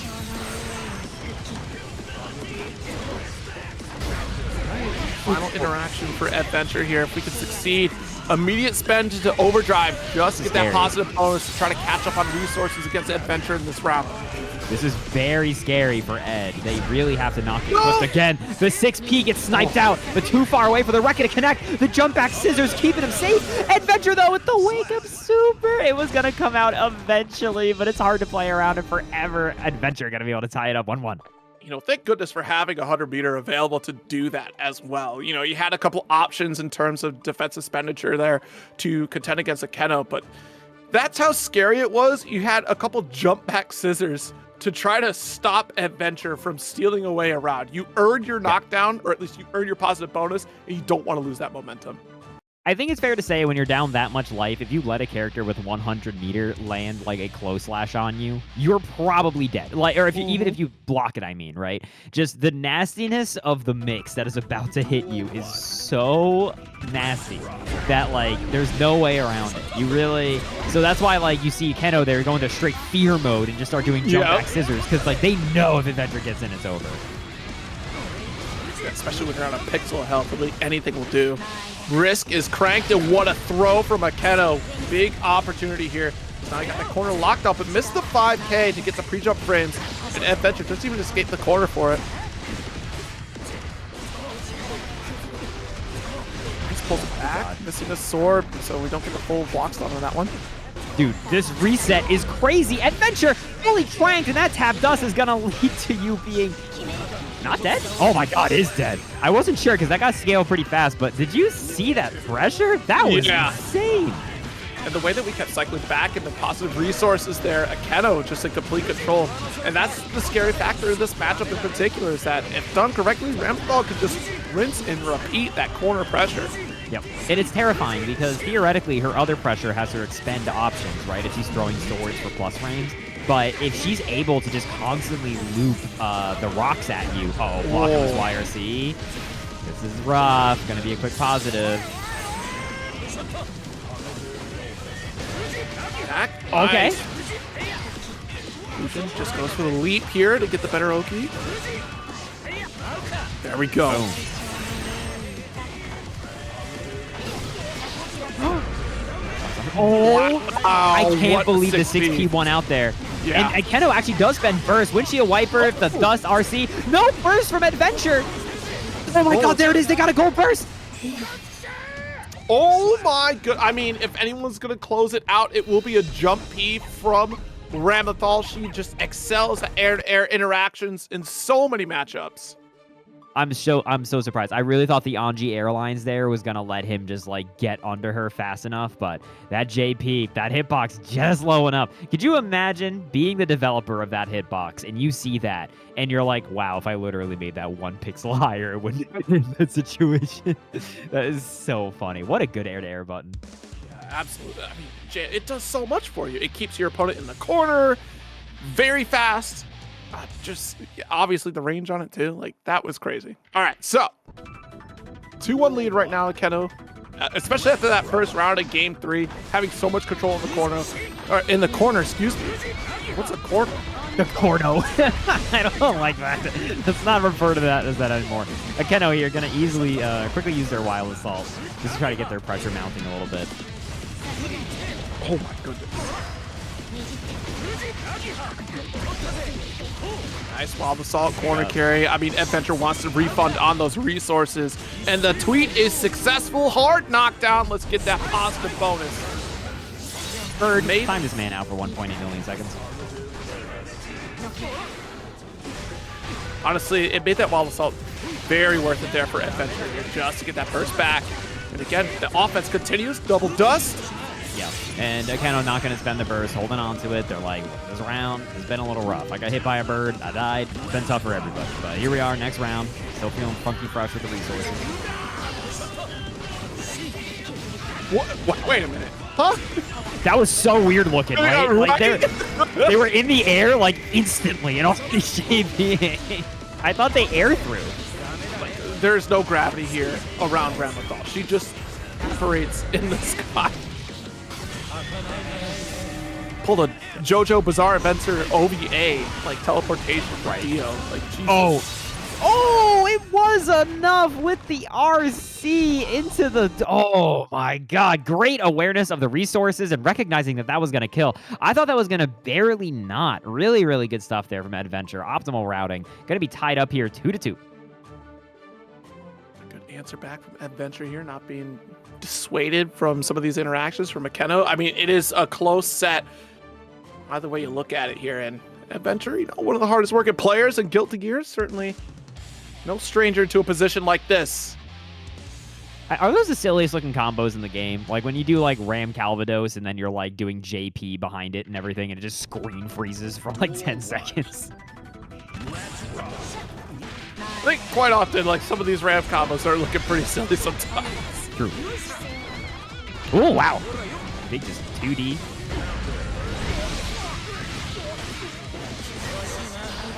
That's going to be a burst to deny the wall break, which makes a lot of sense here. Now both characters without any burst to spend.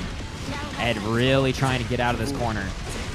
But the rocks reset again. The risk is getting cranked. Whoa. Great FD. Akeno, though, able to get right back in, and the Kara rocks. Ed slugged their way all out of it. Phenomenal defense from Ed. Did you all see that? Guy was blocking for so long. Yeah, and good on Ed to not overextend there as well, because there were some opportunities there. Akeno got that jump back slash, but unfortunately, Eddventure going to get launched right back into the corner. BRC shimmy. Lord have mercy, Eddventure is pulling out the big stuff right now just to try to cross the finish line for winner's side. Top 8. YRC to steal back a turn. Oh! Deflect. The fan toss is going to nullify the advantage. Akeno tried to swing after the deflect, assuming that they'd be out of reach for it, but Eddventure barely not building the meter to break the wall with super. Still leaving Akeno alive. The plus is thrown out of the dust attempt. Bones, I said right before this round, right before this game in particular, Eddventure, one of the hardest working players in Guilty Gear, and you can see exactly why. The movement, the knowledge, and awareness in this matchup alone showcases why Eddventure continues to be such a threat. Shatter, and look at this. We're already on the cusp of victory here. Careful of that far slash with a full burst gauge here from Akeno. Dance. Try to wreck it in. A little bit of an overextension, and the burst immediately baited with the RC. Eddventure is going to take it over Akeno to qualify for its... Here we go, y'all. Cheryo versus MjKurase, the good old Warrior 6. Lock and load, folks. Yeah, and the way that we were sawing MjKurase really locking into this draw with Mistfinder here to keep on applying guard crush after guard crush. I mean, I would be surprised if Cheryo gets like an actual turn without having to spend a Wild Assault here throughout this set. Let the opening rock. We're getting full Kino. Goldlewis versus John. No. Duel 1. That's the call you, sir. Hold on. Nope. Throw. Here we go. Yeah, it is 2 guard crush characters. These are maybe the 2 guard crushingest characters. Oh. Wow. That was weird. That was definitely, I think, a little bit of a drop on that pressure there for Kurase. I think, did we miss the close slash? Like, it just didn't register at that point? No, actually, that wasn't even close slash at all. That was the P. What? MjKurase is the bravest mashing 2 Ps I've ever seen. It's crazy. Oh, there's a threat sitting right on top of it here, just in case. Oh, you dog, you! That is MjKurase. Early J, putting that J in the MjKurase. The empty jump throw, OTG enough? Not quite. Boom. Yep. What you gonna do about Mistfinder, though? What you gonna do about Mistfinder?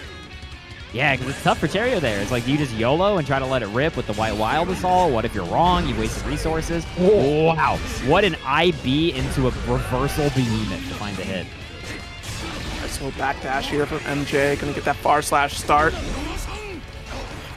There it is. That's the problem with missing. Huge. Massive. This is gigantic. This easily could be the end of the round, and I believe it will be. RC forward. Boom.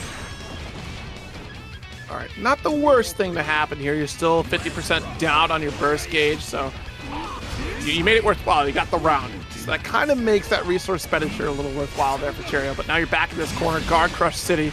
Not even. Oh, my goodness. Yeah, just getting hit city, which is arguably a worse city. Yeah, honestly, crime rate way up there. Crime rate up there, taxes are terrible. I hate getting hit city. But alas, Cheryo is buying an apartment there. Oh no, cannot get out this corner. Will the super be enough here? I think I'm gonna go with it. I think he's dead. Yeah, get him out of there. Hit this man with the J. Boom. Okay. MjKurase, I had to get the quickly. opposite. First round. I had to get the opposite feel. That like, surely you live. That's the good cop, bad cop dynamic we've got on the stream. Right. You're doing fine over there. Look, I'll get you a Coke or a Pepsi, whichever one you want. This Bones guy, straight Coke only. This Bones guy, you're lucky he's got a warm Sprite. That's his only option. Wait, you realize J stand for Johnny? I don't think so. I think it just stands for J. That's his name, right? I think his name is J. Yeah, probably just J. Or MjKurase. All right, Mistfinder again here, threatening with a lot of this guard crush and trying to snipe out. That would have been very nice, but a pump on the brakes there from Cheryo to be outside the range of Mistfinder to not lose out on that drone. Ooh, good block on the Insenga. Wow, hitting the deck low. Oh, the delay on that from MjKurase was diabolical. Wait, I think Johnny's going to tell us what the J stands for. Oh, it stands for J. Oh, okay. That makes a lot of sense now. 6K going to catch the backdash, but not quite enough. Look how like we're locking down this jump arc that Cheryo has available to them. Good wild assault out of the corner. Oh no, we've seen that backdash. MjKurase tried to score him out. That was a brave backdash, but did not get the quite the full extension. A little bit fuzzy. Scary. Chase down the throw, not quite enough to finish it here. We do have RC available, and I wonder if Kurase thought we were going to get the kill. That threat of Misfiner is lingering here. The 2K after standing right within grab range of Cheryo. Cheryo's just deer in a headlight moment there, and Senga does the big counter hit.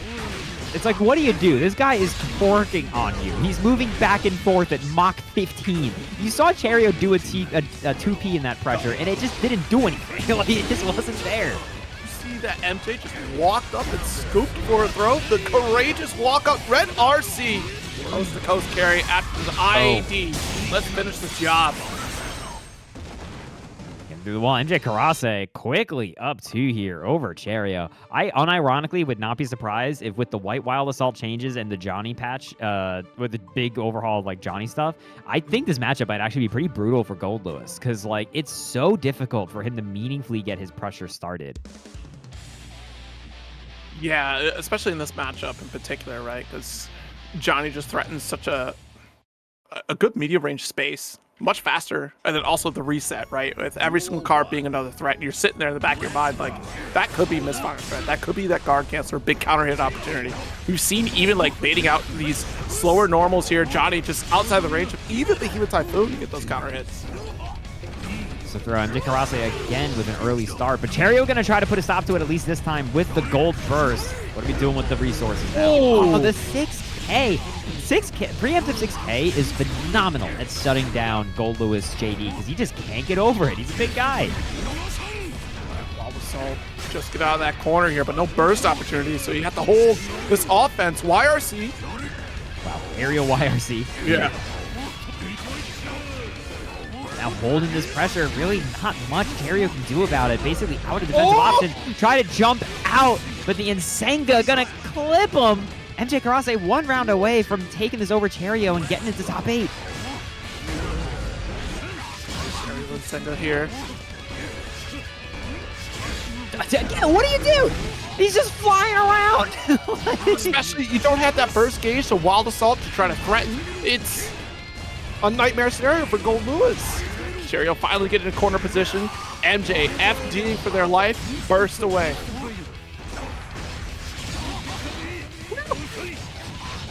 Dash up at the low misfiner here. Another draw setup. Now going to be easily guessed for game scenario, and unfortunately you have guessed wrong. MjKurase finds the throw. Going to take a quick 3-0 over Cheryo. Of top 24 here at TampaNeverSleeps. Number 127 for Guilty Gear Strive. 127 weeks of Guilty Gear is a long time. Honestly, not sure how people think on the Axel Nago. Well, historically, people have hated this matchup. What a backdash with a Beyblade. Jeez. Historically, people have hated this matchup as Nagoriyuki. Axel is, like, it's so difficult to get in on him. I think White Wild Assault actually helped a lot, but you can see as of right there where it was blocked, TestYourLuck now's only really got one more shot in the chamber to try to get in on this guy, and he's already hit level 2 blood, so he can't even overextend and try to, like, Fukyo in or anything, you know? I think his matchup is still pretty damn tough.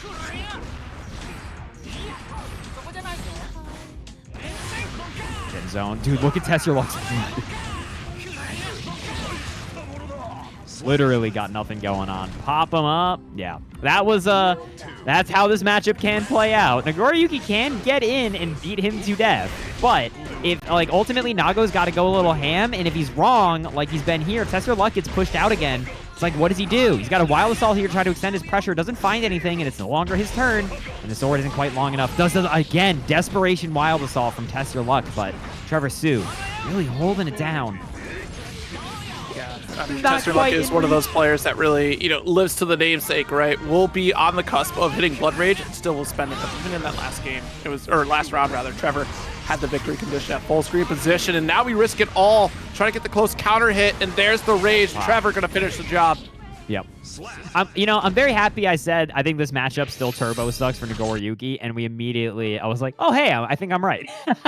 I would have felt pretty bad if it was just Beyblade into instantly his dead. I was like, okay, never mind. Yeah. Caelestis, thanks for the big prime. Oh wow, nice. Yeah, it's so tricky here for this because honestly, as we saw, like playing 2H, we do have ZeroZZen, just keep TestYourLuck at bay. I mean, round start should really be in the favor of TestYourLuck here. I think that's really going to set the pace for either side, right? Like, if we can get the quick draw on round open. Ooh, what goes for jump K cross up? My follow, thanks also. Second corner. That was a great response there. Trying to clone through the ZeroZZen is like one of his only opportunities to get in. Ooh. But again, it's a problem with trying to get on the zoners in this game. They've got a burst, and the Wild Assault just doesn't go far enough, and TestYourLuck is, again, in the doghouse. Once Nagoriyuki hits level 2 Blood and they are not in and actively killing Axel, it's hard to imagine it coming back. Gets a hit here, but is going to pop. Okay. It's literally TestYourLuck does live by this style here, but the Winter Mantis comes through. Nice. Yeah, that's the thing. You got to go ham. And so it's easy for you, the viewer, to probably go like, well, when he's out 2 Blood, just go crazy, right? But like, it's really not that easy. But finds an early hit here, and Trevor Sue does not have burst, but doesn't get the 5K pickup. That actually sucks so bad. The 2P interrupt here from Trevor. It's very quick. Gets the Nice bite. BSU. Yeah, TestYourLuck just open season on these specials and will certainly overwhelm Trevor in this corner position. So I think the safest thing that we can say, whether or not it's advantaged or whatever to any character, it's volatile.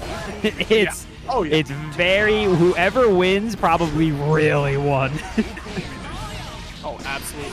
But honestly, Trevor can so easily play against TestYourLuck's playstyle because we always go for this like high blood gauge situation here. And look how quickly it slows down that approach from TestYourLuck. And now we have to take that big risk on a Fukyo forward here to get these big counter hit opportunities. No burst. There it is. Gotta watch out here. Life actually pretty evened up. TestYourLuck and a Beyblade on in, but the pressure does not work on the tech. And Trevor Sue escapes the corner. That's going to be night and night with a little bit of the extension here. Again, one of the biggest things, too, about this matchup is that Axel does a lot of damage. He's not a low damage character, especially if you consider that through the desperation of Nagoriyuki trying to get in, he's going to hit level 2 Blood pretty quickly. And then if he gets hit the wrong way by Axel, bro, he's going to explode. Like, it really racks up fast. Yeah, I certainly don't envy TestYourLuck in this matchup in particular. Just that once that distance gets set on you against Trevor Sue, and Trevor is just, again, just so patient to be able to earn those hits, to be able to earn like that full screen presence against TestYourLuck. I mean, round start respect here against Nagoriyuki is critical because that honestly is in favor of Nagoriyuki at that point. Yeah. And if you get that knockdown, like you said, it's going to be hell to pay to try to get back out. Ooh, I also works out this time. But TestYourLuck, again, their blood a bit rough. Breaks the wall here, but this is a reset back to neutral for Trevor. And TestYourLuck with only one wild assault, and like Blood is able to cool down here a little bit. Finds the opening, gets the 6P. Well played from TestYourLuck. Yeah, he's testing it, man. He's trying to get that luck, you know what I'm saying? Very much so. That is the style here, and really trying to test it with that teleport through from the clone. 2K2D calls it out, that Fukyo. Nice. Being preemptive on the forward approach here for TestYourLuck. You're covering so much with that 5P into ZeroZZen, but there's Clone challenging the 2H. Help. What do you do? Gets over the ZeroZZen, but the backdash on the Beyblade is a disaster for TestYourLuck. No burst yet. No burst ever. Just going to hold on to it for the next round. Makes sense, right? It's basically 2 white wild assaults is almost exclusively how you want to use the matchup.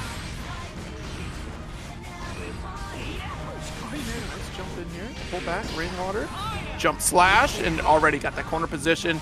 Jump slash to keep you away even after the clone send. Yeah, what a jump over that clone, and the rainwater gonna obliterate that Beyblade. Test your luck again. Now they're in the doghouse. Full screen. The white wild assault actually gets clipped on startup, and they get the time stop. Not dead, right? No. Barely. Jeez Louise. That double blood for Nagoriyuki really makes stuff hurt. Wild Assault definitely goes wide. The 6P does not find any purchase. Test Your Luck is just going. They're going all in. I want all my chips on the table. I'm putting the mortgage, the wife, the kids. Oh my god. All right, well. Oh, the my overhead. God, he's going for it. Dude, is it worth it? Wait, hold on. Don't. Off. Folks, Eddventure versus Dany. Who do y'all want in the game? Duel 1. We're gonna have to see here how this will play out. Again, the explosivity of Dany is certainly going to be very tricky for Eddventure to navigate. This is going to be a very active set between these two. Traditionally, you know, Eddventure very active with the Jacko. Now that we're on Anji, still that pace is not going to change at all against Kai. Oh, what a humongo punish to Fan. It's so often Fan goes unpunished, so to actually have it get exploded there definitely puts the fear of God in you a little bit. Wild Assault pressure again. I mean, once Dany gets this lead, like it's going to be all action, no pause here, especially when building up that risk gauge.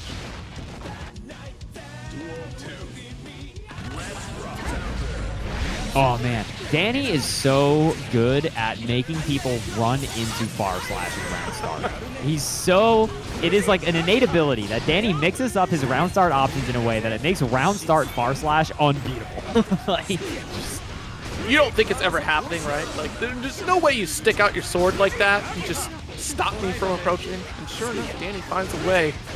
Got the 5K. Let's take advantage of this scenario. Take a moment to cash, assess the resources available to us. 50% on the tension gauge, about to be 100.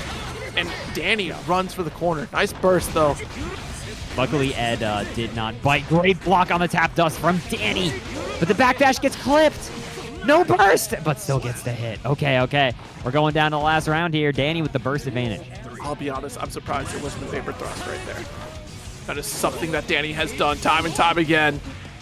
Now we're here at 6P. Still burst available here for this round, so we're looking all right. There we go. There it is. Yep.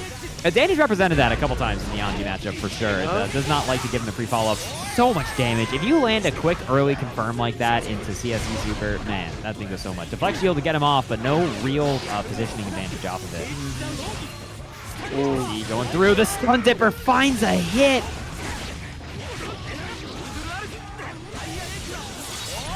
Not enough to finish the job here. Direct just get the shock state, jump back, send it with the PRC. Not fast enough though to challenge after the koi fish.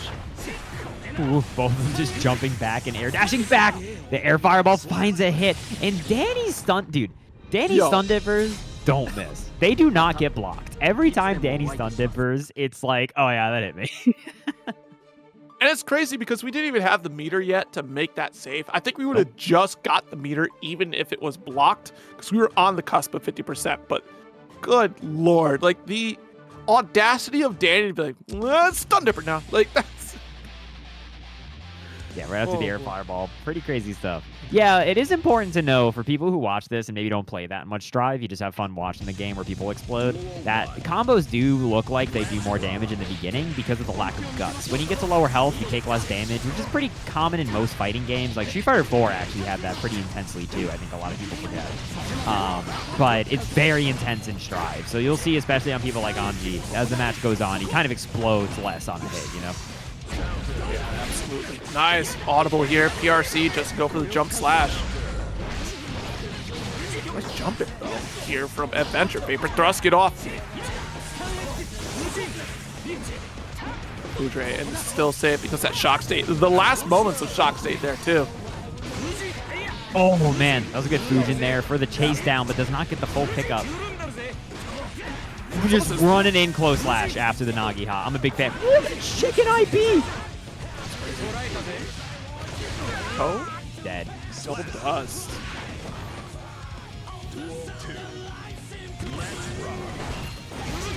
geez. 2P round start, and let's get the tweet set up. Yeah. Okay. Gets the big jump back there. This is a huge hit for Dany to get some momentum. Ed has been definitely in control so far of this match.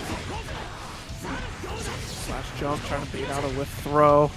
Eddventure doing very good on defense right now until I say something about it. Goodness gracious, opened up that close slash. So much damage, even on a guy like Anji. Dude built like a brick house, but the far slash into H. Gonna really do it there. Going into this last round, both characters basically fully loaded on burst. Yes, indeed. I mean, honestly, that risk gauge certainly helped out pile on the damage. Now Eddventure gets to return the favor in this last round of game number 2. Burst to hold the corner. A little bit too far for that 2S, though. Yeah, 2S'ing for dear life. Coming back down, gets good 6 feet from Eddventure. Gonna be able to get a big hit here. Not quite a wall break, and the Vapor Thrust on the tap dust. Oh, the fake into the throw. Do it again. You see FD, that's, you know, high chance you're going to be able to get a throw for free right there. Phenomenal block there from Eddventure on that RC into the low. Gonna get the extension. I think this is just gonna kill Dany. It is. That was actually so close. I thought he was gonna pop right off that wall. Tied up 1-1. And you don't let Dany get off the wall like that. If Dany got off the wall, I almost guarantee that would have been a round in Dany's favor, and it would have been a game on the board. It would have been 2-0 instead. Dany would have teched forward, full screen, dragon installed on landing. And then I think it was Stun Dipper, you know, like whatever. Say, all right, DP. Yep. You don't put Dany back in a scramble when the chips are down. Do not. It's not ended well for anybody. Here we go. Nice. That IB meant a lot. That let him get that 2K 2D punish on that Nagiha. Great IB from Dany. Mob Assault, yes, build up on that risk gauge as much as we can. Respect, but unfortunately the fish is pretty large out here. Out here? The fish are big. Boy fish out. Brethren of the carp. Big damn dish. Whoa. Crazy. Faked out the super with the 5K, but it was a fake 5K and a mustache. Gets the throw on it. Brutal stuff. Dany gets it the first round here. I'm tilted for head on that one. Like, yo. Dany does that a lot. He like busts out the mysterious and elusive like 8th frame of the 5K, and it just like barely doesn't hit. I think it's a big part of why people have quite a bit of difficulty dealing with Dany's offense. Tap dust, massive lead in favor of Eddventure. Just gotta try to close it out, survive. The goal here is to survive with burst going into the next round. All right, never mind. We unfortunately have not survived with the aerial, dude. Okay, insane. You're both gamers. I see. Sorry, I underestimated your game. I didn't know where we were. So, see how this plays, because honestly, I thought for sure we would hold on to it, let that sequence rock. Nice jump. I think both Eddventure and I thought he was gonna fall on that CSE there. The fake 5K. He's not believing these 5Ks anymore. It's like, I know what you're up to, Dany. Overhead. Here, Red RC continues the pressure again. Tries to get the plus frames, but nice jump from Dany. Yeah, but that was also a good fade back because he was like, I don't think I'm in time enough to beat that. Vapor Thrust gonna work. Very scary. Tap Dust connect. Ooh, ride the lightning. Gonna get our shatter. I didn't realize he had that much meter. Jeez. The wall. That was time it was a real 5K. Ooh, gets the headshot. Has 50 meter. Got to be really scared here of Stun Dipper RC. Gets the tap dust. Eddventure does have burst. Gets a punish on the dust. Oh! Okay. Go for corner carry here. You can't get a shatter. Yeah! I'm so nervous. That's the second time he's done that, Ed. Bro. Eddventure, they've got those dunks go through the down. Oh my god, Dany used the burst. Eddventure still has burst. It's gonna be an last interaction. The backdash into the stun. Why did you Stun Dipper? I know it's a 5-frame normal, but that's crazy talk. Are you joking? I said at the top of this, it was going to be a very active match on both sides here. The APM is cranked like crazy, and Dany came out on top here. Unfortunately, that jump slash getting devoured by Dany. My goodness. Oh my god, I love Dany, man. Dany is a gamer. Dany just does things that oh my god.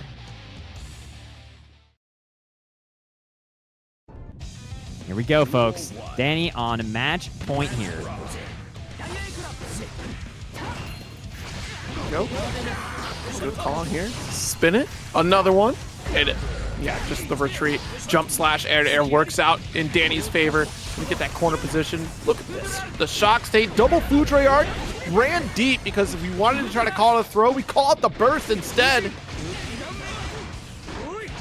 Did get the block on the burst there, but was a little too far away for the punish. Oh, sorry. Did I say 5 frame on the stun dipper? Sorry, I had old Strive brain. Look, it was an exciting moment. I hooted and hollered. What do you want from me?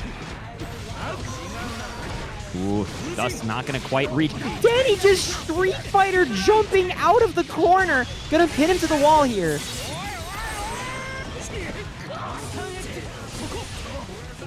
A little bit more here. Oh, PRC to stay alive. What a punish. Oh my god, Dany. And it's so hard to know that's the route that Dany's going to take. We've seen some call-outs before where we've gone dance and we see Dany go for neutral jump, but every single time it's koi fish, we do get out of that. Call slash. There we go. The overhead cracks open Dany's cabeza. Again, these jumps are eating Ed alive. Dany is just busting him out now, like potentially match point. Dany's like, I'm going to start holding up forward on the controller, God. and they get the dash up throw on the deflect shield attempt. Dany going to handily take it 3-1 over Eddventure. Crazy. Dash block very easily across the screen and very quickly cover plenty of ground, giving Happy Chaos a hard time in certain situations. So interesting to see that Johnny still keeps that mold in this matchup in particular. It's already closed the gap. There's no escape. You can't apply stank on me. We're going to have close slash, guard crush. MJ already maintaining control. One thing about MjKurase that I really want to point out that I want you all to follow along with me here, chat, and look for. MjKurase delays their buttons in a way that not a lot of other people that I watch play this game do. They're pretty comfortable dashing up on somebody, waiting a second, and then far slashing. You know what I mean? And that really throws people off, I think, on their defensive play. That type of staggering is not super common. No, I think that's a very good call out, honestly, because you see those very odd moments where players are just staring at MJ. Like, wait, what are you doing? What is happening here? And it opens the opponent up very quickly because you start to panic as MJ gets closer. Yeah, you panic, and then also just it blows up a lot of people. Do a lot of fuzzy defending in this game, whether or not they even recognize what they do, but just between delay teching, delay jumping back, and chicken blocking, also casual J. And so when you just aggressively hold onto your buttons for as long as you can, double wild assault for as much pressure as physically possible, you're cranking that risk up. Ooh, yeah, that delay right there. Jack finding an opportunity to jump out of the corner, whittling away at that risk gauge so they can just get a new lease on life potentially. Oh my goodness, what? MjKurase has world-ending two-piece. Why does he give himself a thumbs up on the wall splash? I'm just noticing the Johnny wall splash animation. See you? Dude, look at him pointing at himself. Oh my god, the double pop. I don't think Jack meant for him to pop off that time. He meant for it the first time. Card. Oh my goodness. That's gonna do it. Dude, what a camera angle. We got the close-up right? of Johnny there. He's too that cool. Was so He's funny. too cool. Yeah, a little bit of a drop there, I think, from Jack. But again, Johnny is buffed as heck, man. Is that the Dave the Diver Shark? I mean, when you make a shark, surely it's going to look like a shark. So, I mean, I guess it could be. Duel 1. I mean, Dave the Diver has crossed over with Stranger Things before, so. It has. Heavy slash, cool. Nice 2S. Bang. Yeah, quick wall break. Great start here for Jack. What's the defensive call here going to be from MjKurase? MjKurase is not afraid to do some weird stuff on defense. Just kind of holding it down. Defends the meter on the YRC. The very casual saunter up and the backing off into the 6K to punish the 6P attempt. Beautiful stuff. How do you shimmy with a dash like that into 6K? Like, my goodness. MjKurase, unfortunately in trouble in this corner. Nice delay. Slash. Not dead. Like, probably dead. Let's be real. Let's be real. That match is probably over. But could have been scary. He could have at least gotten Jack's first, maybe.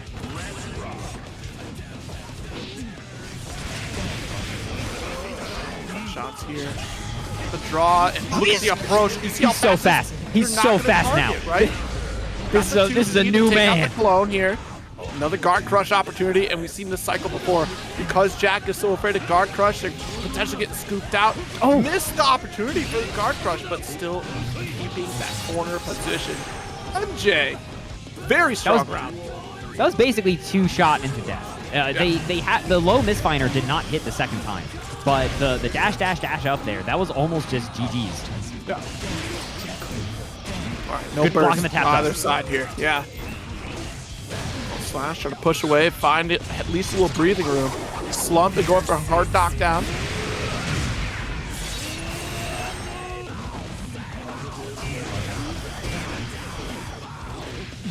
Oh, backdash gets scoped out by the throw. Well played from Jack. Gonna be able to take it away in this second game. This is a good match. This is a very volatile one. Jack, though, again, one of their big strengths as a player is just how quickly they will adapt and meaningfully apply those adaptations throughout the length of the set. It sometimes feels like once Jack wins, they just keep winning, right? Like, it feels like once they crack the code, it's very difficult to go back. But MjKurase also absolutely no stranger to mixing things up, trying out new stuff in the middle of a set. Indeed, indeed. I think some of that was just a mismanagement on the resource game, because we ended up having no burst available to us in that third round there. So that was unfortunate for MJ. Was going to get called out quite a bit. Tried to get the backdash out. That was a great 6P from Jack at round start here. Ooh, that was good. Got the flip and then the card to also interrupt on Jack there. Not that clone not working quite as well as I think Jack would have hoped in that situation. Gets the overhead opening up. Happy Chaos not having a lot of life. Really coming to bite him here. We are guard crushing Das Mupen. Ooh, good block from MJ. Oof. Oh, goodness. All right. Reversal is going to be blocked. Yeah. Nice. Respect the attempt to Jack, though, a little bit too on it. Jack's pressure also very odd, right? Very, like, plays it very safe. It usually does not commit to an option for, like, at least a couple of frames, unless he knows he's backed by something just making it safe. Blast it on up here. Good roll. Oh, jeez. Every time the blur shows up. The do-si-do. Get him through the wall. Does not have super here, so MjKurase does get to play a little bit of neutral. Oh, and just one straight into the 6P. I think that's one big adjustment Jack has made, is they're really scoping out that Kurase is going for a lot of 6K.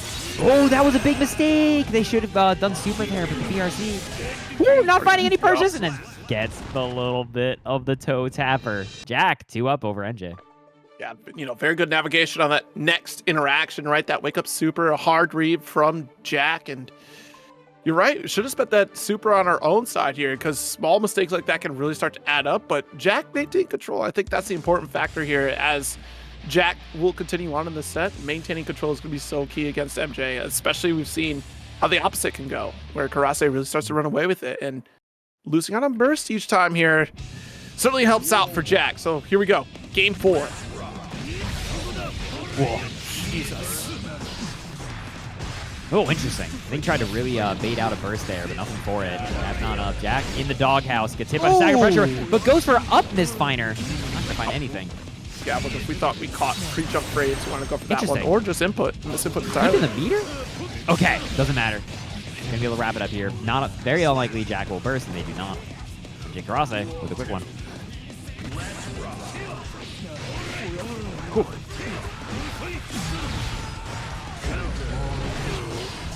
Nice. Delayed strings kind of catching Jack, mashing out there.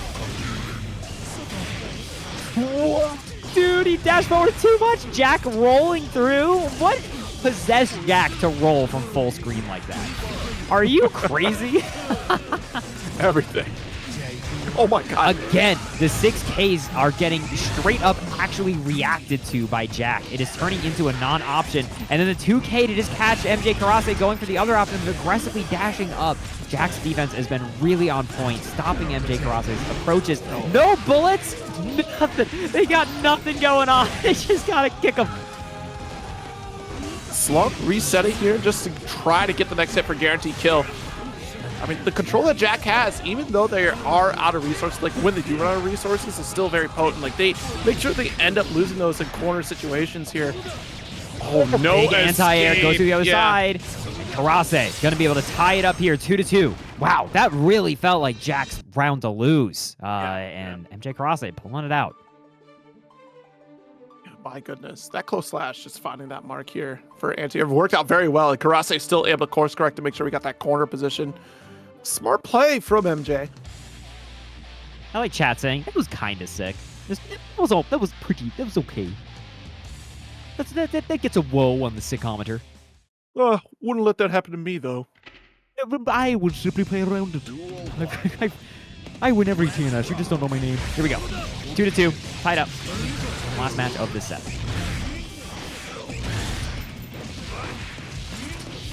Launch. Blasting off again. See, if you would have added exclamation point, Bones would have been excited to read that. That's how. See, sure. the tone's everything. Tone is everything. YRC here, just because the walk-up throw. That makes sense. Jack has been doing a really good job at defending the post-YRC options in general. Gonna get opened up there. Backdashes through the low misfire and finds an opening. Nice draw. Guard crush here. The delay on the 2K was crazy. Gonna open up Jack. Jack just getting hit, going through the wall. And MjKurase taking this to potentially last match.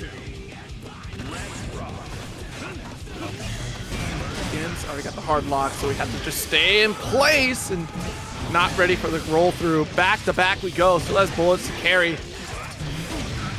Nice reload. The final shot. Very smart routing here from Jack. Yeah, that was beautiful routing. Gonna put Kurase through the wall. The good news is here for MJ, even if you lose this round, it lets you crank your entire burst gauge back up, right? But they find the throw. That's insane. Guard crush gonna keep this guy locked down. Wow. What a far slash from Jack. Are you kidding me? Closed up one more time. Deus Ex. Still barely alive is Kurase. I very much doubt they'll use their burst resources. No, just hanging on to it. Yeah. Jack, I don't know what you were expecting. I don't think they were going to do it. If they did, though, that would have been insane. Here we go, folks. Double linguini between these two. The Wild Assault going to hit. Jack early in the corner trying to jump out. Nothing for it. What? Gonna go, got the slash, counter hit. RC bursting away. Stripped down. Kurase still having that Wild Assault option here if we so choose in the corner. We've seen that before to build up on risk. That's if Jack gives the opportunity. MJ should be having burst after this one. Going through the wall.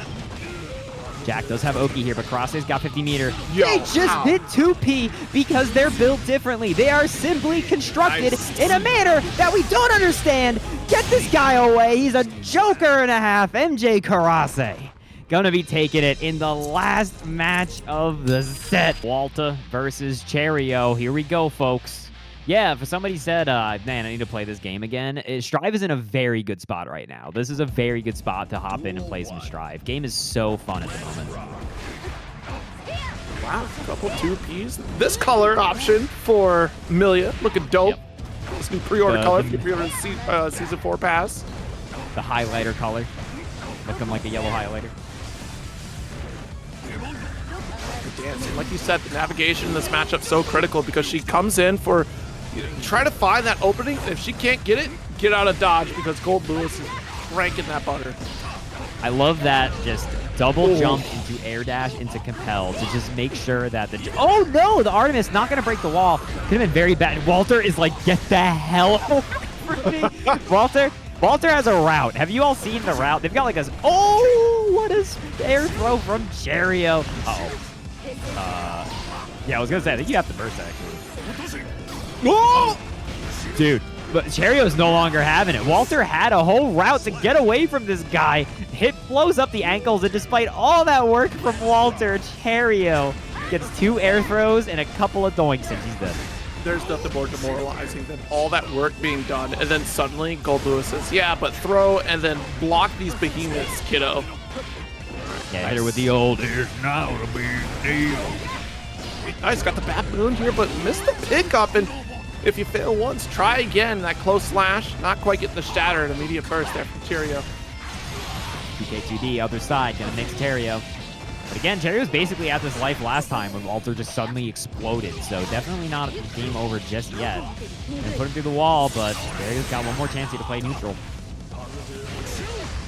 Oh, just swung it out just because, like, you know, what if she's there when it's out there? Gotta watch out for Winger, does the safe jump.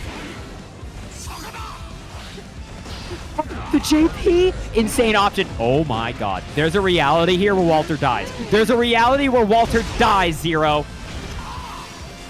Yeah, we'll see. I mean, again, all that work You're in that reality. To waste. One swing is all it took here for Cheryo to finish the job against Walter. And again, like we said at the top of this match, you've been in this before. You've gone through the pain, the suffering of nearly getting that victory and just it being swatted away. Here we go. Game 2, Walter right back at it. Dude, she tried so hard in game so far, and in the end, it didn't even matter. You just got to put your trust in Millia. Wish that's as far as it went, but you know, you put your trust in Millia, and then, you know, your decision making.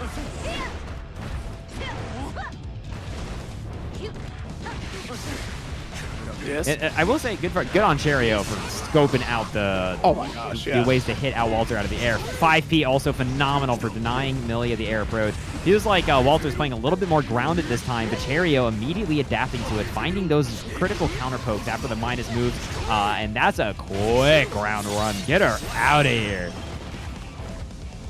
Duel 2. Let's rock. Here we go. Dash up 2K2D. Big ol' Artemis. Gotta be scared. Gotta be a little bit careful here. Walter still does not have burst. Oh. So much dash up 2K2D. That's scary, man. What if Cheryo was like Far Slide? Bring down the hammer. Drone, and danger is imminent here. Not to lose those resources. Has to work. It's 2K. Cheryo with the massive lead. That guard cancel working out in favor for Cheryo. Yeah, you gotta be. Oh God, you're dead. Ah, man. This guy Goldlewis is a pretty funny character. Not gonna lie to you. Cheryo up 2-0 right now over Walter. Again, this matchup is quite tough. Walter, again, trying to make adjustments, right? They're trying to slow down a bit, approach it a bit more grounded, just run the Oki. But Cheryo, it's like they just knew. They were like, okay, you know the air approach is not gonna work anymore, so now you're gonna stick to the ground a bit, and just immediately shutting it down, dude. Yeah, and also big shout out to Cheryo's defense in general, right? Just being very stoic on that defensive ground game, not being fooled by Artemis. Biding our time because we know that opening is going to be available, and we've seen plenty of quick 2K interrupts just like that. Oh, but the baboon found the shot. Nice side swap. 2K opens up here low. Let's look at the difference in actions that Walter has to take as compared to Cheryo. Like, calm, cool, collected. I see you moving. You're doing the work for me. Cheryo is just, they're waiting for their one shot to snipe in, whether it's that 5P, it's that JD, we've seen JP come out to just interrupt Walter's momentum and find just that one Oki situation.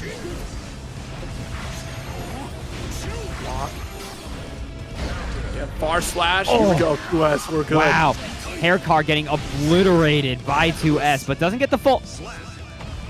That sucks. Walter didn't even have the opportunity to use burst if they wanted to. That was so unfortunate that they got reset by the last one. Oh, man. All right. Delay, bar slash, jumping heavy. Leaving a mark here. 50% lead. Goes for Winger for the hard knockdown. doing 50% here to Cheryo, but it's just a matter of you got to make sure it sticks. You got to really, you have to build. Literally, if Goldlewis is not in the ground, it is anybody's game. That coffin, now his bet. Like, that is, you got to make that happen. Drone, what a threat. And look at the aerial superiority from Cheryo. Body, like, we saw that pause on the run to try to cover the air retreat from Walter. All right, corner. Cheryo going to hold on to this burst for next round here.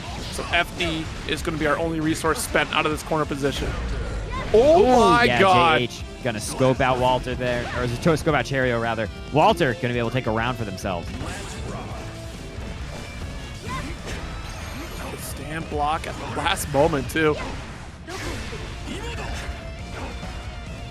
Dust not going to find any connection here. The far slash though works out for Walter. You stripped away the burst from Cheryo. Oh, the 2P! I was telling you earlier, man, it is an anti-air to end all anti-airs, especially in this matchup. But Walter does find the better of the interaction. Air car, Walter's got 50 bucks. Good air to air with the jump. Nice beat. backdash. Oh no! The worst has come to pass! This is going to be guess for game, guess for your whole life. Getting out of there. That was an insane safe jump there from Cheryo. I'm surprised we get a throw right after that. Fast RC, there's the bat moon here. Walter, as long as we're airtight on this offense. Nice. Finds the hit. Gonna have to break the wall though and actually play neutral with the big man. Cheryo's got 100 bucks. What's he gonna spend the meter on? Yeah, I figured. Hammer of Dawn. Oh, you're so lucky. That wasn't bad. I'm not gonna lie. Lucky. You take that as Walter. You're like, absolutely, but the White Wild Assault finds purchase with the weird scaling on it. Walter finally getting lucky from some interactions. That was kind of, bro, you wish on a lucky star for that one. That was two interactions that happened to go your way. So lucky. Got a man to take a game there. Yeah, that gravity scaling was certainly in the favor of Cheryo, or excuse me, of Walter there. Someone's looking out for Walter. Especially even getting knocked through the beam like that, that's insane. All right. Couple drops from, Chosuke. Might as well be called Chokesuke, right? No, I'm just saying. Like, we were supposed to close it out there, weren't we? Anyways, let's see how it plays out. 2-1 lead in the favor of Cheryo still. Nice big overhead connect. Walter getting the early mix here on Cheryo. I wonder if Cheryo will use an early burst or anything. No, this FD to get out, but great playing around the JD there.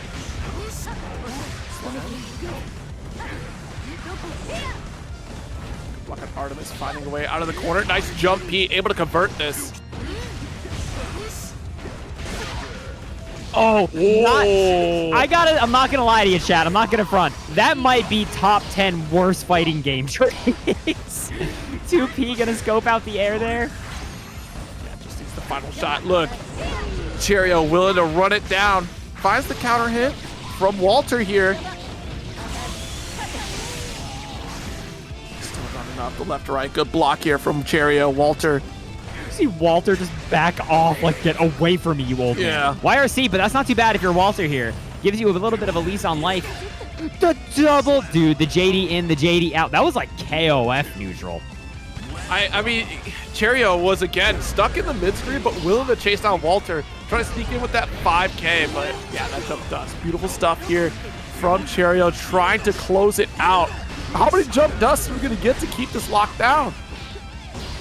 No, 2P again. Nice. Oh no, a back throw incident. It's a disaster. Yeah, you got to deflect. You'll get out of there with the Capel. Great job. Walter, that escape is pretty much airtight. Cheryo really cannot do a lot to do against that. Got the jump heavy air to air. Artemis off the wall. Big opportunity for Walter to get this hard knockdown. Oh wait. Okay, so 2H. Positive bonus. Red RC to continue this offense. Yeah, we've not seen Cheryo really open up to that interaction with Artemis there. Oh, no block on the YRC. Thought he was going to be able to. New hit out of the air. Probably a JD attempt. Yep. Should be able to stick it. And dead. Cheryo going into this last round here, though, with full burst. Can Walter do this here? Nice. There's our throw. 2K2D with another disc set up, side swap, but you got offensively burst into the corner. Cheryo in a beautiful position. Nice launch. Has time to do dash up super. I don't think he had time to fully crank it, though, but huge damage here on Walter. Walter would have to make the comeback of the century here. Going up and around, trying to scope out the Capel, but again, that escape working. Hold on. Walter's not giving up. Everyone in chat has already given up. But Walter's not giving up. I can't believe the throw connected there. Really weird He's interaction. not giving up. The big 6P. One more guess. no. Disastrous drop from Walter, and the OTG is going to take it. Oh, the luck from earlier came back, and it collected it in general. And also Ram, also a little bit of a rare character. It's got like the specialists who really hang with her, but other than that, especially with Zondo mostly playing Asuka, see quite a bit less of her. Yeah, absolutely. Like, jeez, I can't believe it. The dash, able to avoid that 5P, despite how tall she is. Come on now. Launch Come on now. already. No burst from Trevor. So much damage. You had all the opportunity in the world to burst out of there, and yet we just hold on to this.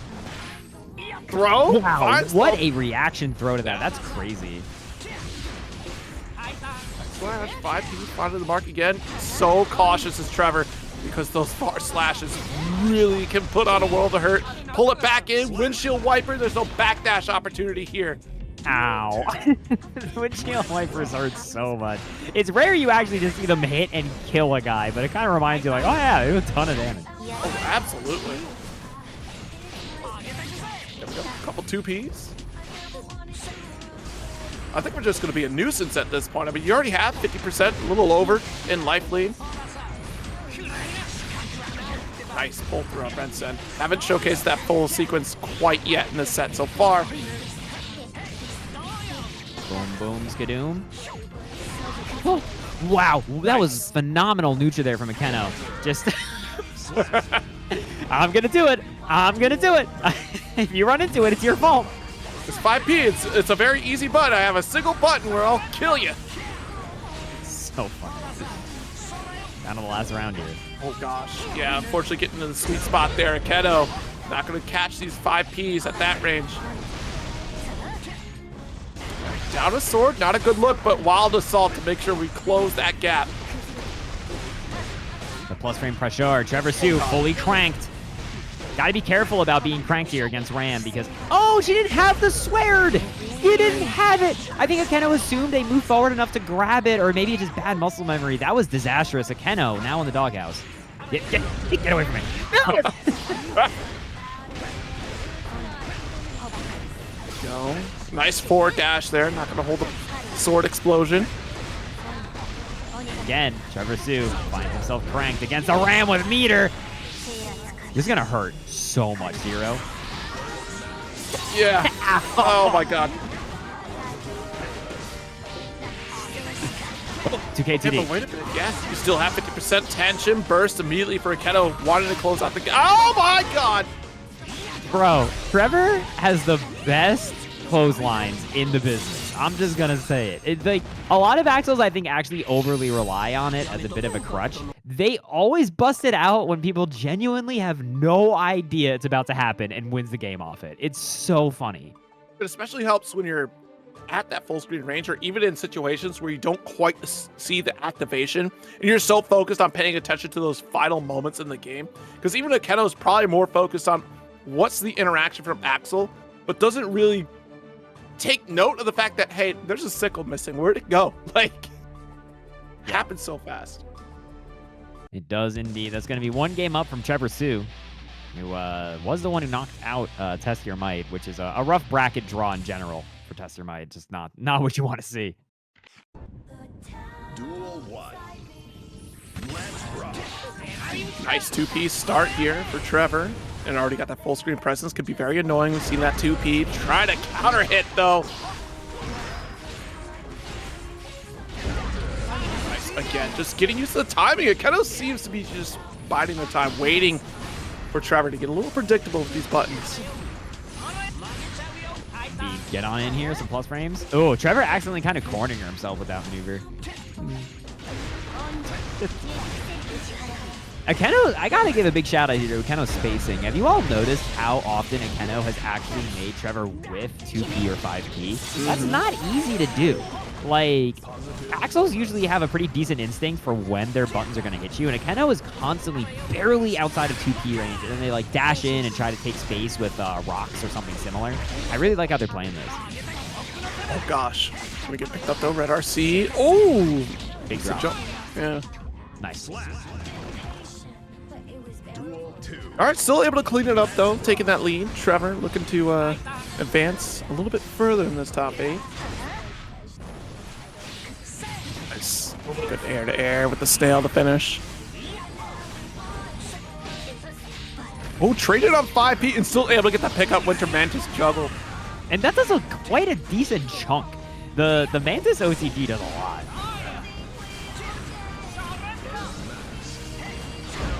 I love Trevor dashing in there just to kind of spook Akeno taking some space.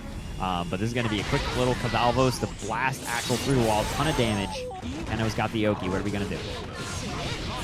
Ooh, big JK.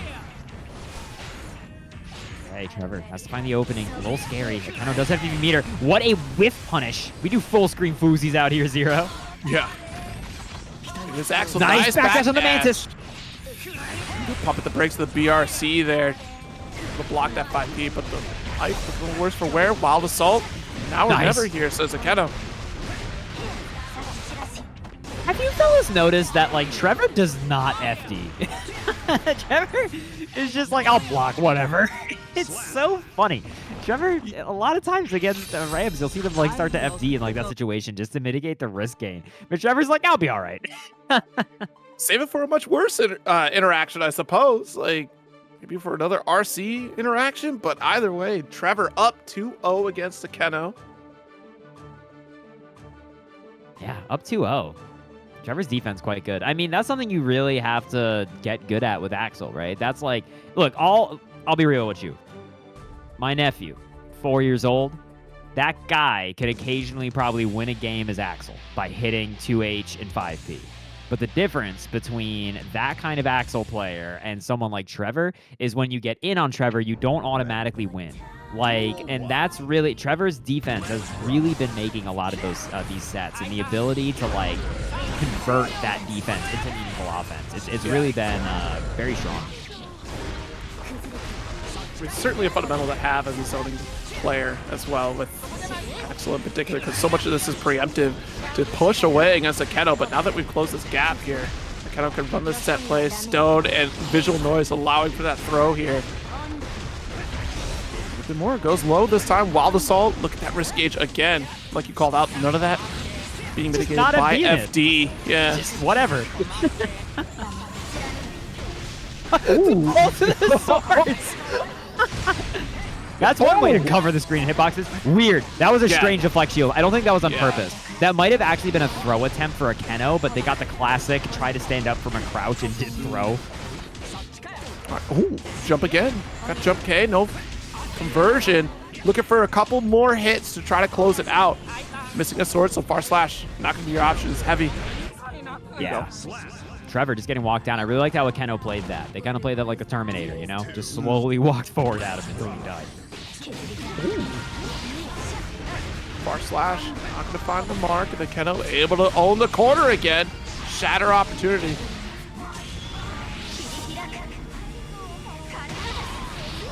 Strongly in, Akeno very much in control on this round here in particular. Still, Trevor, IB into a throw. That was really well played. Akeno went for the same exact setup they went with previously. That was beautiful from Trevor. Good adaptation. Just trying to delay the approach here, and Trevor unfortunately getting walked down little by little. With Akeno with this nice life lead, but these 2 H's are going to make it that much more difficult for Trevor. Massive 6P there from Akeno. Too high up. No, the gold burst. Rare gold burst punish. What is going on? We've been playing real Guilty Gear, and suddenly you've decided to play fake Guilty Gear. What are we doing?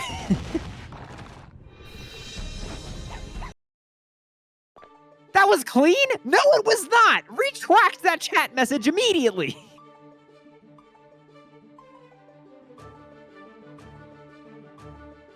Well done from Trevor, though. I mean, you got that 2-1 lead right now. Still in this. The heck was that? Okay, I think chat calling it a YouTube poop interaction, I think that's appropriate. I think. All right, that's pretty good. You're pretty funny today, chat. Good job. 2-1 here. Trevor still in the lead. Just round start. 5P got that interrupt though. Leap.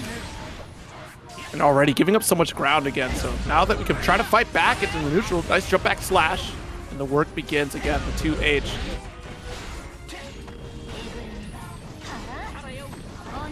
Okay, good little backstep. Stone.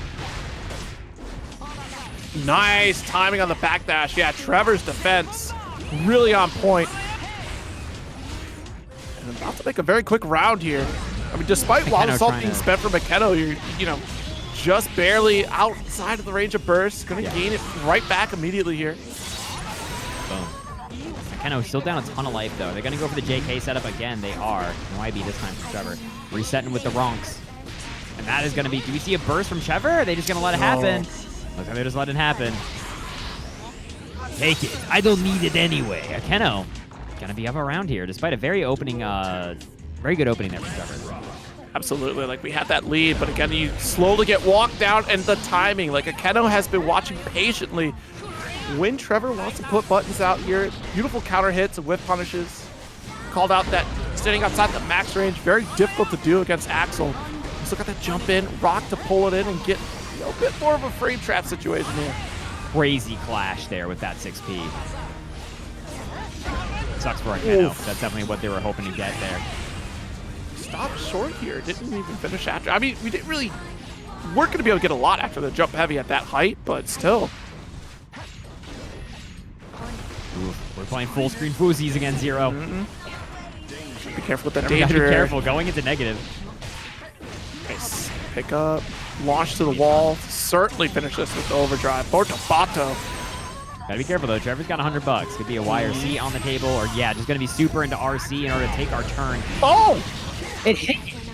I would assume that would be safe, right? And Garg and Monkey with the $28 reduce. Thank you so much, Trevor. Potentially taking this too. That should have been a safe jump there, but I wonder if we put out a. We had to put out a button because that was counter hit on the super. Yeah, they must have buffered off the safe jump. That happens. You know, sometimes, Chad, if you've never done it, you got to seatbelt check these people. They're like, my safe jump's so safe. Nothing can beat it. It's nothing else. Sometimes you just got to super a guy and see what happens. You know, you never know. Jump heavy. Back in the mid-range. And what a pickup here. Winter Manus pulls it right back in at 2H. Even on health here. Burst available for Trevor. Yo, outside the range of windshield wipers. Perfect spot to be for Trevor. Jumping over the sword. Akeno now down a sword. Quite a while. Yeah. Not getting anywhere near it. Wow. Nice space for the rocks. I'm surprised 2H didn't find a connection Should here, be but the dead. PRC to extend a little bit further. No. Not quite there. Oh, you're trying to Watch whittle the away. chip here. Yeah. The dash in 2P does indeed take it. Trevor, 3-1 over Akeno. Very, very well played from Trevor. We're eating raw ribs with barbecue sauce. I don't even know what we're doing anymore. We should have stopped long ago, but I don't even know or remember when we started. Let's get into it. Eddventure Cheryo. Yeah, so definitely heavyweight bout here between these two. 2Ps though. You're going to be guessing. Cheryo love to block low quite consistently. Defensive Cheryo, we just saw the match against Walter, right? Where Cheryo is just very patient, picking and choosing opportune moments to pile on the damage already. We're seeing a massive life lead for Cheryo here.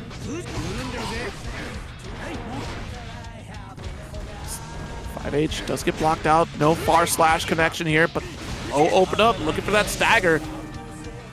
Yes, the super hard knocked out and trying to catch up as best as we can here. Very good. Through the wall. Eddventure just going for pretty standard pressure, and what a spacing trap that was, and Cheryo bought it. Hook, line, and sinker, and that is enough to kill him, even through Goldlewis's health. Holy moly.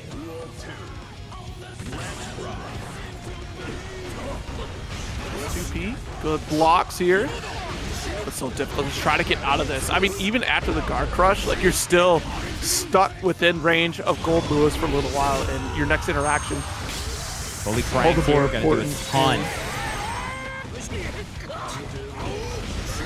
Nice overhead. Nice Fujin low this time. Cycling through all options. Low again, gonna keep you guessing. Pickup. Set the tweet here. YRC does erase that off the field. The throw will finish the job. Cheryo taking that first round. That's the second round. Well, first round for Cheryo. I somewhat resent that. Anyway. What do you mean? It's his first round. 1 round apiece on each side. Gonna land the big JK here. Get some pressure started. No. The tweet was not received. You gotta resend it. It went right back to drafts. Guard crush on the Behemoth Typhoon, though. Oh, God. Wrist Dashes gauge, here. yeah. So much damage in chip. Adventure is genuinely taking, what, probably 40% in chip. No, it adds up. Again, the Goldlewis matchup. The patience pays off here. Dances through drone. Nice way to handle it. I worry if we would have put a Behemoth right on top of that, though. Yeah, it's a weird matchup because Drone is really, really good against Butterfly, but not super good against Anji in general. He's kind of spin through it. Adventure actually managed to hit negative. What? That was mad quick for negative, like insanely I didn't even quick. see like a warning. I mean, I probably just didn't notice, but that felt mad fast. It was there for like a brief moment, and then the game said, actually, that's enough. You're done. Get out of here. Like, you've done too much. The hand of Daisuke judges evenly. That was so unfortunate for Eddventure there because it literally just flashed. Like, that was... I mean, maybe it added up over time. Like, you had already gotten the danger a little bit earlier. You know, that does add to your danger time eventually here. And if you're not very consistent on pushing forward, then you didn't recover your danger. It's so rare that you actually see someone fully get negative. You see a lot of people get into danger, like, pretty frequently. But it's rare you see someone still backdash, like, enough to actually manage to hit negative. I guess Eddventure was just backing up more than I realized. Yeah, I've seen one player really kind of lean into it. Latif used to do that quite a bit. You know, just play around with negative penalty anyways. That's fine. I don't need to overcommit. I'm still opening up in neutral. Nice. So heavy, though. Really quick call out here off RC in the throw. Guard crush again. No hope for escape unless you try to burst. Cheryo willing to press the issue. Yeah, that's that would do it. Cheryo with the unrelenting pressure in the corner there. That's our 5K. Cheryo running deep and doing 2K is so scary. It's not. It is like a real option, but obviously Goldlewis is not exactly the fastest character on the block. Which makes it just that much scarier when it becomes a real threat that he's going to be approaching. Because a lot of people get reactive against Goldlewis. They're looking to see him commit to like a behemoth or something. So when you have one that's taking advantage of your passivity, goes into the drone. I don't know if that saved or hurt Eddventure. It's definitely hurt Eddventure a lot. I mean, you're a touch away from death. Have to go for the guard cancel here. Good jump install here, or just a higher jump arc rather. The apex of it allowing for the air dash. Yeah. Oh my God. Skyfish gonna have to take. I'll take 30 of your attention, please. Thank you. Thank you for paying your taxes to me, the Secretary of Absolute Defense. I appreciate you. Oh, too far away from the punish. Skyfish here, but not enough meter to survive. Wow. Actually ran out of meter. That was very well played there from Cheryo. You got that is a win con. If you run out of meters, Skyfish will kill you.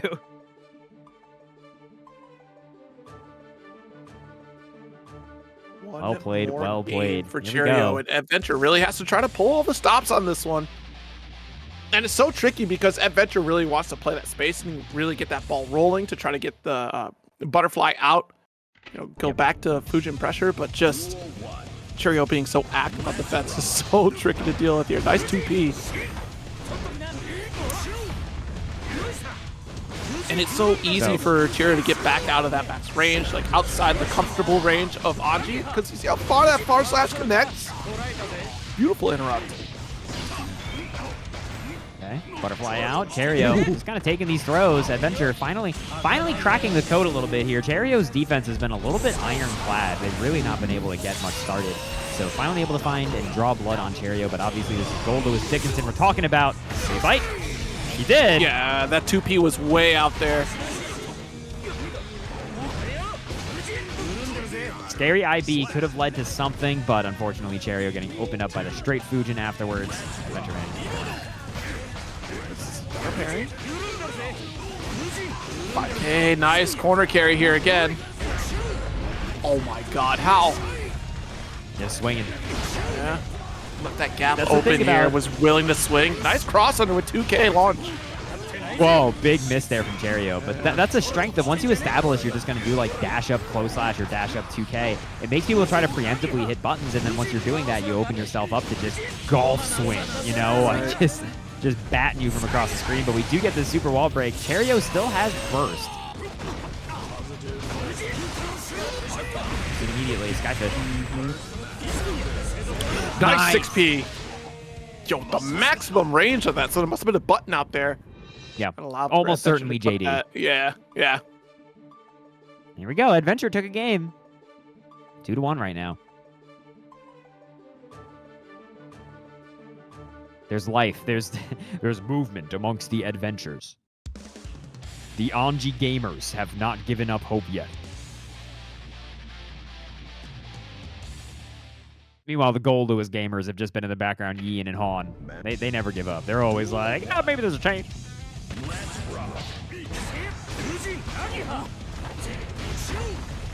All right, 2S though stops Cheryo in their tracks. Look at that burst. A free tweet. No Skyfish. I think that was a good gambit there from Cheryo. He was like, I'm not going to waste his security levels on this because I think you're so scared of the threat of Skyfish or drone that you're not even going to do anything. So Cheryo like bluffed. Nice 2P to challenge Cheryo running up. Cheryo now stuck in the corner. Adventure with all the momentum right now. Uh-oh. As soon as I should stop saying words into a microphone. I should stop saying words into a microphone.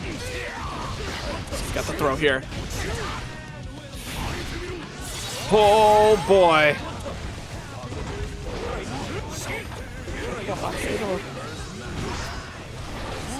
Attack 6P running up to each other. I know. I mean, Like, hey, I can't kick your ass if you're not over here. You took the words right out of my mouth. Guard crush. It's still not your turn here. Another behemoth, and Cheryo sitting on match point. Oh, I'm surprised the 2K did not connect there with Dance. I'm shocked that 2S whipped. That must have been like the tippity-tip of 2S. The patience here at Eddventure with the 2P. Just keep the frame trap going. Cheryo blocking it out. Nice. Found the opening max range. Far slash here. Actually shatter and will succeed. Let's send it home with the overdrive. Yeah, Cheryo here does have full burst though, and is very likely to not commit any resources into this round. Probably going to hold on to him for the next one. DRC forward. Uh-oh. Now it's like poetry. It rhymes. Okay, hold on. Adventure. YRC back is huge. Cheryo on the back foot. Ooh. Try to stick out the stanky leg. Had a read, but the fan's going to close it up. And here we go, folks. Cheryo, if he wins this, going to take this over Ed, but Ed trying to put this at 2-2. It's not in a bad spot in resources here, just over the 50% line for burst, but you're going to want to hope you get that back in the nick of time here, because 50% is certainly going to be helpful here if you get knocked out in your health. Are you dead? Oh my god, you're dead. You're dead. Unfortunate. Like, we tried, like, mutation's been, you know, kind of turning that way for quite some time, but certainly more true now. Jack is one of those mixed potential players, has been out of resources before, and says, oh, what do I need a gun for? I still have these other buttons available to me. Out of that 5T win. Yeah. That's crazy. If you want a sign of how this matchup is going to go, that was it right there. Yeah, the one thing that I feel like has got to be a little bit like grit in your teeth about this matchup is that Axel does have to worry about the fact that Happy Chaos can just pull out the gun and shoot exactly like this to just get in. Like, he's in. There's not a whole lot you can do to stop it. Ooh, a side swap by saucy Trevor over here. Trevor with the cross under, being very patient, waiting for Jack to extend, because you know that 2S is coming from Happy Chaos. Yep. Close slash. Nice tech. Good read from Trevor. Nice jump slash. There's no escape. Oh no! The far slash believe that not slash connected at whip. all. That's crazy. That's so unfortunate for Trevor. Oh, I so thought that was going to hit. But Trevor is definitely fighting back. That was not a jack washing by any stretch of the imagination. Yeah. I mean, it's a good way to start this second round here. Trevor with a larger lead on the burst gauge. But the position that we've been in, sniping out these jump ins, 5P, get back over there with a 2H, hold this corner. Jump back slash, again, no escape. Just being a pest from full screen still. Trevor sends it home. There we go. Time stop. Very well played there from Trevor. Jack really looked like he was struggling to figure out anything to do. And the 5P connecting. Trevor has been playing like this throughout the entire bracket, just being so preemptive, you know, being a pest with like some of the lighter normals, not really going for heavy stuff or overcommitment. You know, normals from so just death by 1,000 cuts is okay still. This time got the close slashes and anti-air as they wanted last time. Burst comes out. Just quick 2P, dashing away, slash, 2K, 2D. Almost taking So the round scary. here. And again, Jack just betting the farm to Oh! get in, but the backdash over the 2K, punishing it with their own 2K 2D. Trevor is going to take the first game in the set. That was a very strong round for Trevor there because, again, not overcommitting. You're just slapping away, you know, damage here and there, a couple 5Ps. You know, maybe a little 2P if you get real close. And then opting for the heavier buttons when we know we're going to get that hit confirmed, especially off those anti-air interactions. We see that great conversion, and then we make Jack start all over again by putting them right back to full screen, which is the annoyance factor, right? It opens up more opportunities because Jack starts to get more desperate over time if things go according to plan for Trevor. Oh, Jack accidentally, speaking of being desperate, ran out of resources really poorly there. Actually left himself vulnerable.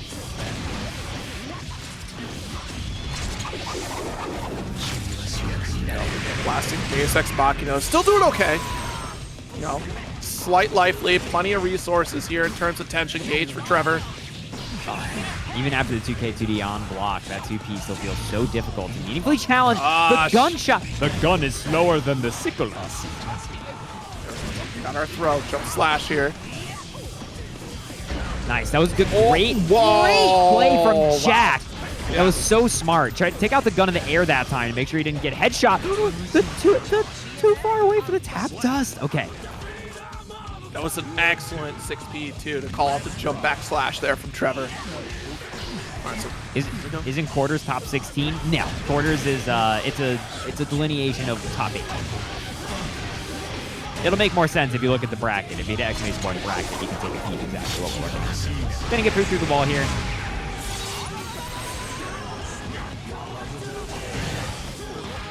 jump P, tossed. Oh, there's no escape. It's so fascinating, like guard cancel, just against a character like Happy Chaos, we've seen this before against other forward advancing characters. It's not really doing you any favors, it's just wasting away. If it was like, you know, one of the regular buttons, like that far slash, or even the 6S that we see sometimes from Happy Chaos, that might have helped out a little bit to get your room, but not against a bullet.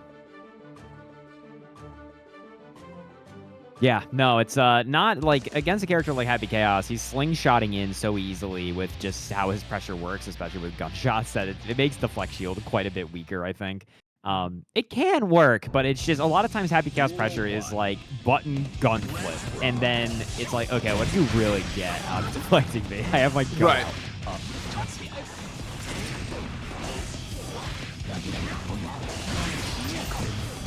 Tap dust block. Trevor stuck in the doghouse. Oh gosh. Yeah, this is where it gets worse. Everything was going so smoothly for Trevor in those first rounds. No concentration, and that gave way too much of a moment of pause there on the side of Trevor. Jack still gonna take the round. Quick one from Jack. Has Jack made the adjustments? Wow, this round started 2D, huh? I see how you feel.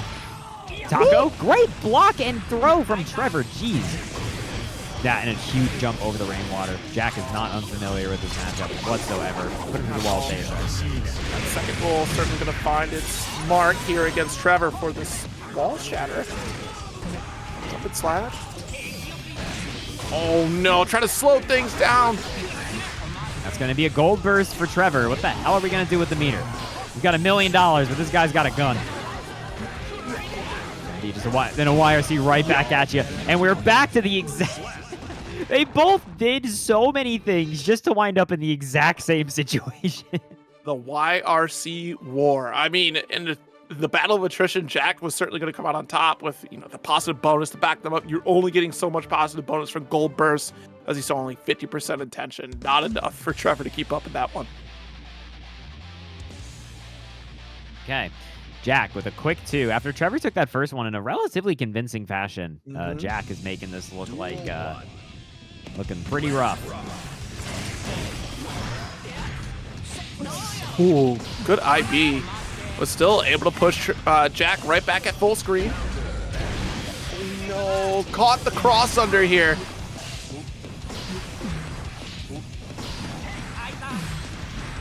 Rainwater in. Ooh.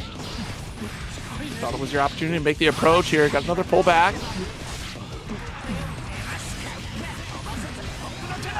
Does get blocked here. Jack, great on defense right now. Tries to go for Tornado. A touch away is all that Trevor needs to take the round.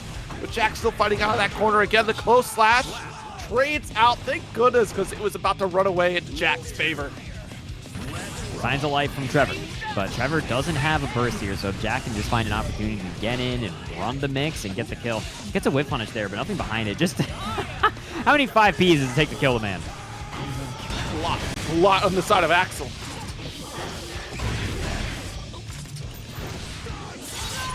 Run through the wall. Jack here with a headache. Does not have the ability to shoot the gun right now. Will Trevor try to take advantage? No, just backing up. Just better off maintaining. Yo, that was a good opportunity for Trevor to capitalize on the scenario here, because we're trying to make sure we can lock on target. Reticle can't keep up. Asphalt does not find anything. Trevor gonna be able to tie it up so fast. It's 2-2. Are you kidding me? Trevor 2? Trevor 2. I got it. Nice. I understand. This guy Trevor's real. All right, 2-2 here between Jack and Trevor. Winner of this will move on to fight Cheryo.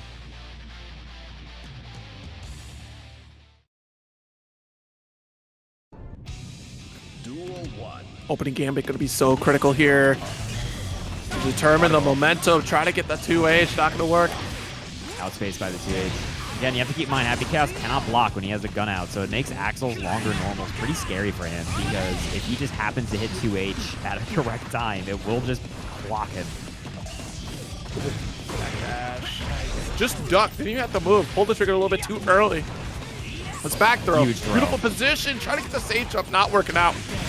Back to BRC, gets the head stomp mix. Trevor may have good defense, but even has his limits, but no, maybe not. He's going beyond the limits. Trevor is beginning to believe. He's seeing the code.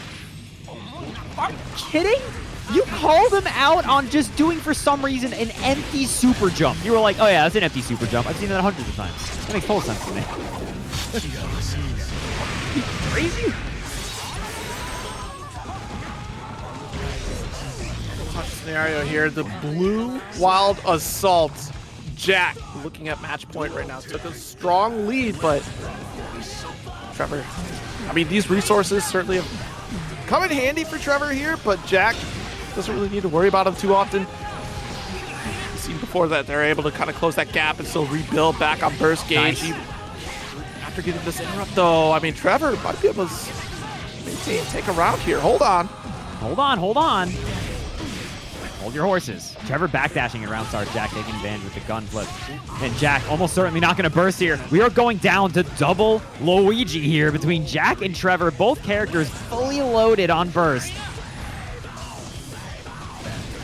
Deep run in here. Nice, just avoiding gunshots.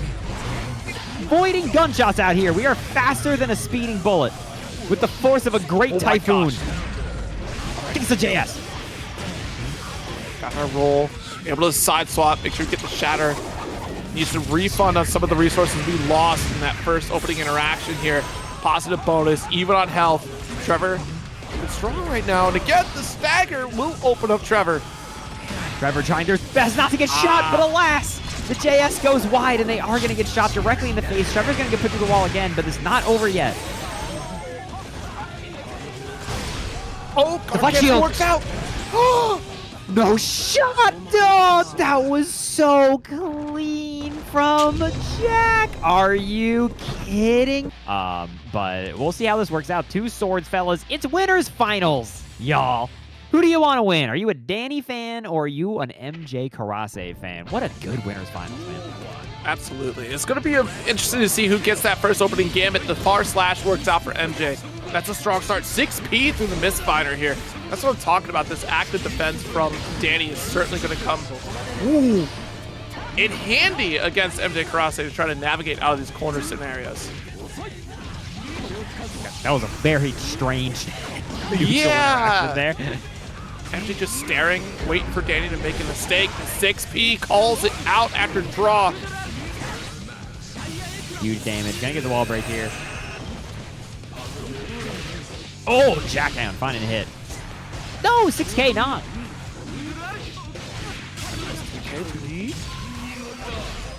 Got our guard crush. Dany does have $100. It's true. That burst available. Stun Dipper. As soon as you call it, of course, Stun Dipper. All right, draw. That's the threat here. Guard crush.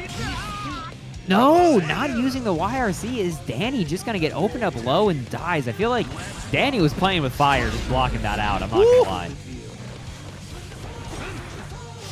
Trying to navigate around the guard crush threat from draw here. This finals for you. Great micro dash, far slash there. Just like that little bit of space back there from Kurase. And going to put him through the wall with Rise Lightning. Not a lot of damage on this, but we do get another OP sequence, and more importantly, we get that juicy positive to get back first. Okay, excellent draw. While falling, still able to get that knockdown side swap. Wow. I can't believe that slow-mo Stun Dipper because that 2S was out there for Johnny. I know, right? Put through the wall yet again. MjKurase just hitting the slash. Dany about to have 100 meter. Who would have thunk it? I never would have thought in a million years. Will we see it again? No, hanging on to it. Back. Okay. Opportunity. A little bit too far away to continue the full combo here, but we can get that one straight hit. It could be immediate spend into. Ooh! Never Interesting. Mind. We tossed it. Yeah, why did we just throw it at him? Just Probably pick the card. expected the far We're slash bursting. attempt there. Dany gets there's the Stun Dipper. We knew it was coming. It was a horror movie. The Stun Dipper was Jason Voorhees, and I'm not gonna lie, y'all. I'm a camper. Assault follow through. Get that shatter to immediately claim that positive bonus here. Want to refund on those resources. Things even across the board. Tap Dust RC. Okay. We're going to cycle back into positive here in a moment. Oh, but that backdash. Give me a moment of pause here for MJ. And dude, Dust right back at you. I feel like that's a rage Tap Dust. Dany got hit by a Tap Dust and he's like, oh yeah? Let's see how you block it. Nice dash. No, Wild Assault does not connect.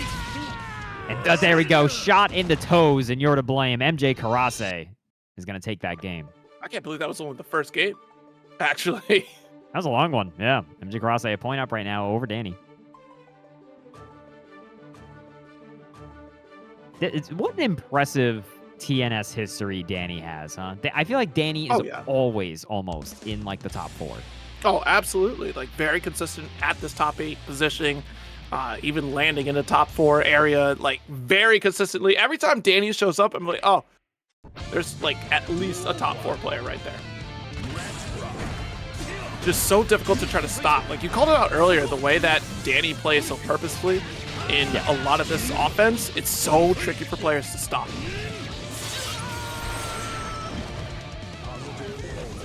Johnny has won TNS before. MJ has seen the promised land. But this is new Johnny. This is Johnny 2. It's like earlier, people were saying that. I was like, who do you want to add to Yoga Your Strive? And someone said Eno 2. And, you know, this is Johnny 2. You got to add it.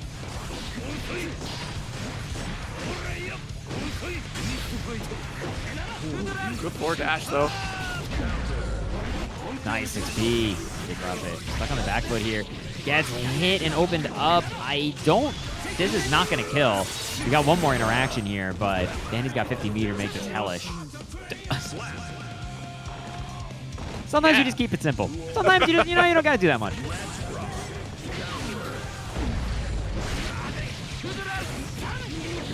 Arc, nice. Heavy. Not quite getting the shatter that we're looking for, but that's all right because shock state applied, damage reset. Nice. Fast RC low. That is the layer 2 after they block the cap dust. And Dany with a lightning fast round. Jeez, over MjKurase. Gonna tie it up here.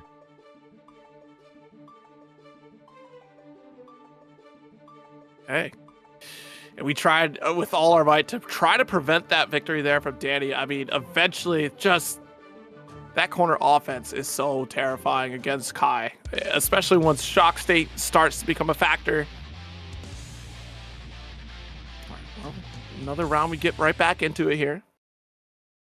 Yeah, especially with the shock state, it gets so scary. I mean, Kai can do, like, shockingly high slug damage.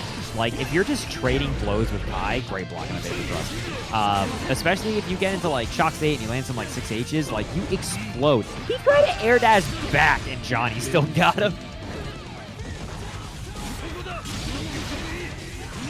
Opened up low. RC, yeah, you got this. Firing back. Dany had the fast round last time, and now MjKurase with the quick one.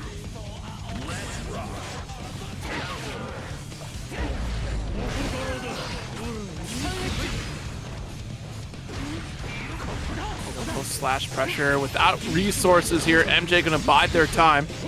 There you are. The card still in range there to get the hit. Could you remind me what this fella's name is, Chad? I seem to have forgotten. Oh, okay. Going through the wall. It's gonna be an Oki situation. MjKurase, no burst on deck.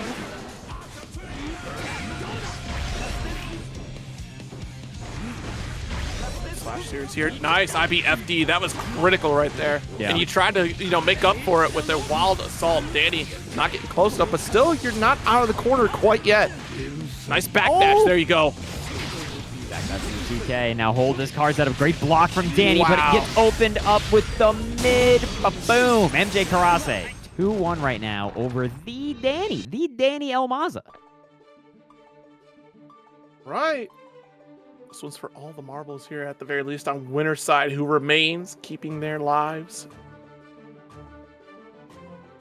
As we head into the grand finals here, who's going to cross that threshold? Staying at the top of the Celestial Tower. I don't know. Who's going to cross the thresh? I mean, the scary thing here is that if you fall down into losers finals, you either have to fight Jack or Cheryo. Neither of these are people you want to fight. It's tough out here. I mean, there's only killers left in bracket, obviously. Did not walk into the card. That was a good stun edge. It's funny. I feel like it's rare that just shooting a stun edge gets a ton of value, but the times that it does, it's like, it's a pretty good fireball. Oh, nice. Got the dust here, just the extra hang time. Shattered. Oh, wow. No, you ran into it. That's your fault, bro. He ran so far in that Dany got a close slash. I think Dany was trying to hit far slash, and it was just like, oh, hey, how's it going? That's way too close, bro. Like, way too close. Nice guard crush. Let's keep drawing. Jump out. Dany very quick on the reaction here. Nice. Reset. Yeah, the far draw here. Just get the corner carry one more time. All right, mistakes were made last round, but we can still pick it up. Again, both Kurase and Johnny, very explosive. Gets the vapor. Okay, backdash caught by the far slash. No burst yet from MjKurase. Dany, you're going to push him to the wall. Well, caught up just like that. Goes for vault into another draw. RC to keep it consistent here. Trades out. Dang, nice navigation. Barely alive.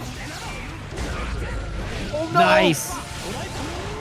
Finds the hit. No burst from MjKurase. I think he's just going to... No, he is going to take... Oh, my God. Last hit. The zipper with nothing behind it to make it safe. Dany is going to tie it up 2-2. Oh, my God.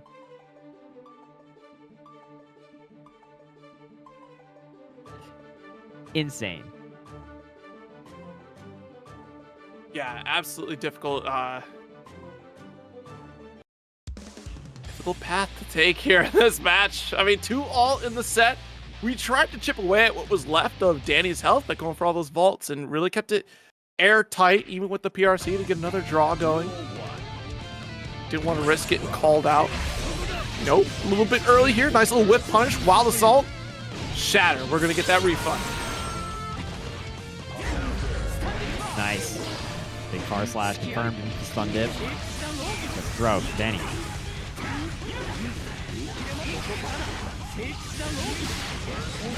Yeah, oh my gosh. You may have got the shatter, but Dany's certainly making you pay the price for it here. Like, already massive life lead. Returned in kind. Did not get the pick up off that instant overhead. Guard out now. Guard crush. MjKurase running a clinic, breaks the wall with the super. Dany had no opportunity to burst there at all. MjKurase gonna quickly take the first round. Let's see how far this goes here.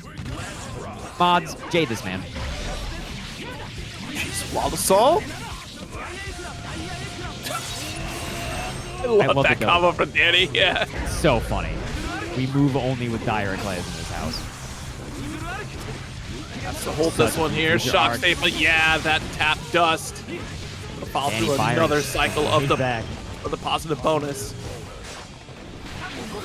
There it is. You know it was coming. MjKurase almost certainly not going to use his burst, which means we're going down to a final round. Double Luigi, both characters with burst. Just jumped over it. Oh, jeez, far slash come through. Oh, big, but didn't wait to let Dany land there. Either way, the burst comes through. TSE gets obliterated by Misfire. What? Okay. The moment of pause right there to see if Dany was that individual. Were you thinking about doing another vapor thrust after I've challenged us with burst? Far slash misses the Misfire. No way! Two back dashes! Dany, you are born under a lucky star, fella. What do you mean you managed to squadoodle your way out of all of those situations? The JH totally whiffed through those 2Ps. The stun never fights purchase. Red RC. Is it enough? It is! Dany! I can't believe it! I cannot believe Dany made that comeback after 2 of those. Oh my god. New Jersey, to give you that answer. Pin here we in go. the middle of the map there. Jack Cheryo. This should be good. White Wild Assault nerf definitely makes this a bit rougher. Duel 1. Here we go. Loser semi is here. Already giving enough room here away from Goldlewis. I don't know if blaming the far slash puts you right back in the corner, but you also gave far slash range to Cheryo here. Drones out. The guard crush. Look how much chip damage this is doing. I know we comment about that for Behemoth Typhoon on Goldlewis all the time, but it's worth pointing out, especially in this particular instance. Not gonna lie, I looked at one thing and I looked back up and Jack was just dying. Dying on blocking. Like, hated it. Oh, nice shot, man. That was a duck hunt shot.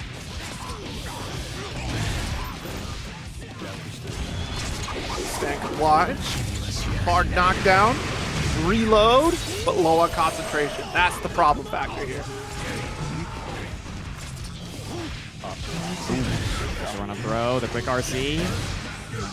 Not going to be enough to kill again, but even with a character as explosive as Cheryo, it's going to be really difficult to navigate this offensive sequence. Other side, yeah. Easy peasy.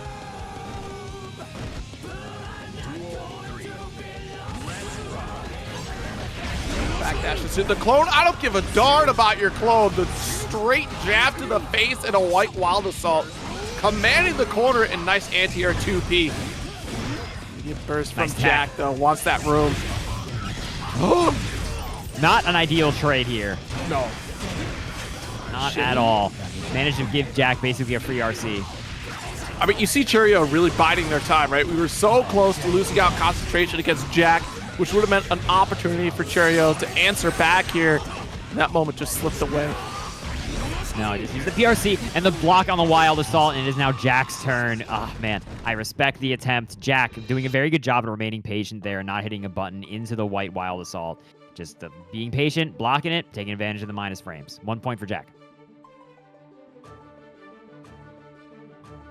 right, very scary stuff. Because that first round, just a bully session from Cheryo there. You know, just 50%, 60% maybe was only chip damage there from the from the Behemoth Typhoon, with little to no opportunity for Jack to answer back. It is tough though, to your fate. With somebody like Cheryo has very good neutral, but Jack has like world class neutral a lot of the time too. So it makes it tougher because Happy Chaos definitely has better neutral than Goldlewis. I don't think that's that hot of a take to have for the most part. So it means Cheryo really has to be like super on top of how they're managing their approaches in order to get in on Jack, right? And it requires him to be one step ahead, and that's just so tough to do against a guy like this. Knockdown, beautiful just block sequence on that the Skyfish as well. Like that was insane from Jack.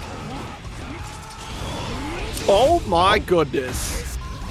Out of range, but that's okay. We still have the PRC available. Now we maybe don't. Man's getting exploded. Barely not dead, but this could be easily a run-up, roll-through, cross-up. What was that?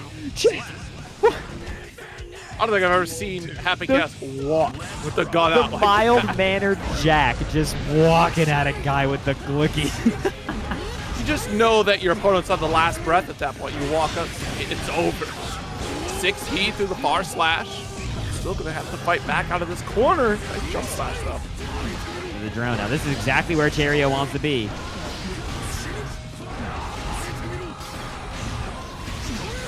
Oh no. Oh my God, I told you where he wants to be. It's ideal if Cheryo is there. Cheryo managed to win the one neutral guess there. Takes the W. And again, they're in. Jack forced to use the burst. Nice roll. It's a roll through. See, jump at the slash. That was scary. That was the far slash here from Cheryo that got stuffed. Yeah.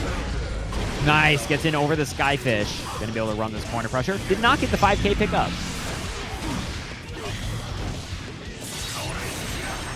Weird wall break.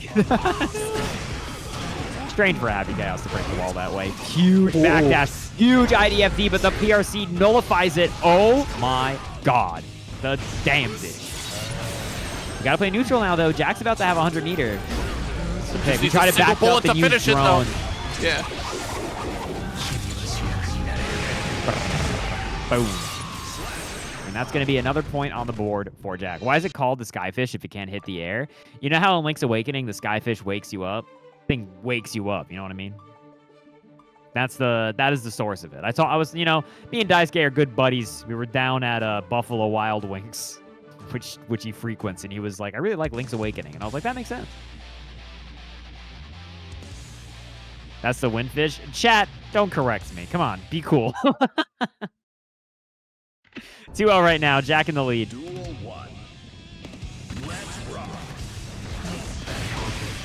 Jesus. Still gonna get the trigger pull here. Just burst out though. Resource down and Ooh, huge empty jump. yeah. Throws. You thought a third throw was coming? Think again. Nice overhead. Yeah, Jack probably not gonna. Never mind. Never even had a chance to burst Zero. That's what we call getting guilty here. So move on. Next round. Nice. Sometimes you're guilty. Sometimes you're the gear.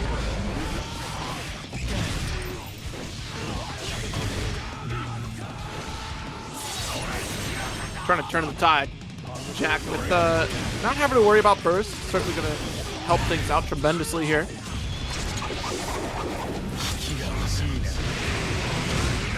Strong hard knockdown. Another positive bonus sequence available for Jack. Trying to build back up here on this burst gauge and a jump away immediately after landing. That was probably an OS there, actually, explicitly against Super PRC. Really, Jack has. Yeah.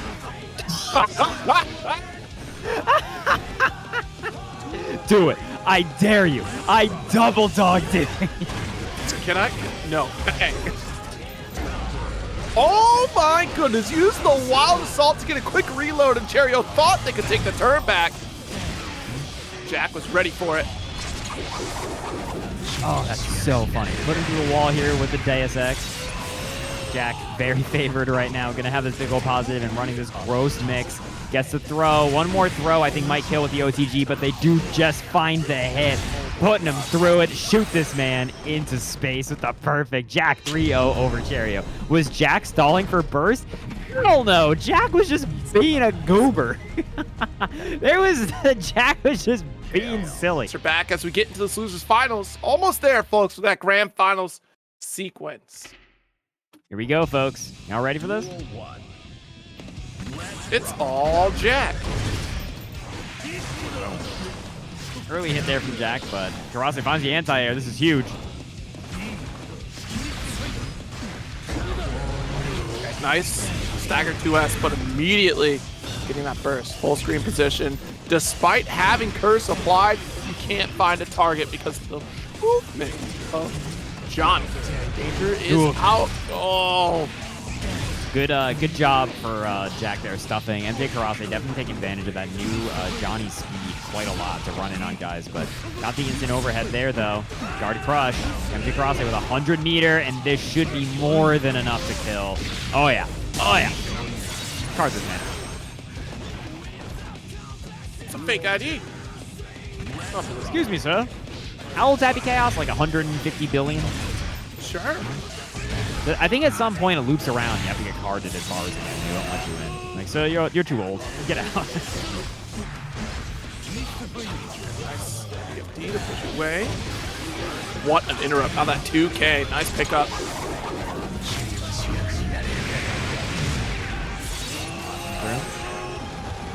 Does 2K low profile 6K?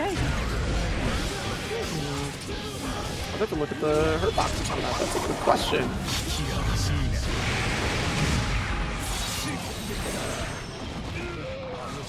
I'm gonna look that up. I'm genuinely curious. Is 6K low profile? Yeah, it is. Oh, it is. I didn't know that. That's good to know. Okay, so yeah, I think that 2K totally Barbados slimmed under that that 6K. Got Jack in the position there, but you're now tied up. We're down to last round here.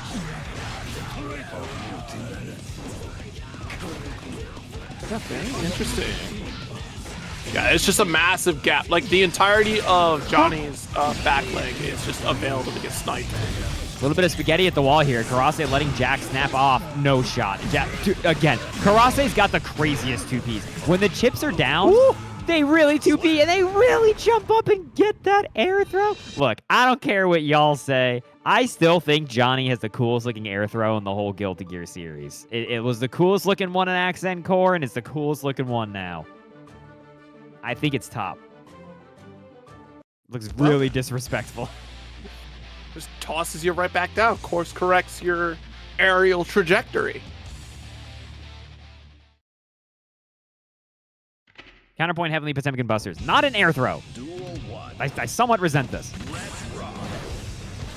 MjKurase up 1 here over Jack again. Karase did win in their set earlier, so it's definitely Jack's set to try to make the adjustments and win here. Nice. Slash again. Not quite able to juggle. Nice launcher. Oh, I think we went a little bit too far on that dash, but that's all right. We're still making the most of it here. Oh, dash up, close slash again to open Jack up. What do you mean? Misfiner dash up, stance cancel, close slash, get a counter hit. Still barely alive. Okay. Man. MjKurase is gross, dude. Their pressure is so weird. It's so staggered in all the right places. Yeah, need to push away again, but we're still locked on target. Backdash away from the dust. Unfortunately, not able to get the full conversion, but a couple Ks. Message home. Nice throw. Good lord. Nice block in the tap dust, and then the 2Ps come out. Set up a draw. 2P right back at you. Come out. Jack's like, all right. If you don't believe in my pressure, I won't believe in yours. What a drop on that Deus Ex. Oh, not a punish. finish? Oh my god, this is crazy. Crush. Crushing Yo, instant Tiger overhead. knee. No burst. Nice Got roll. under the misfire with the roll. Yeah. And then Just the roll. The roll. Are you kidding me?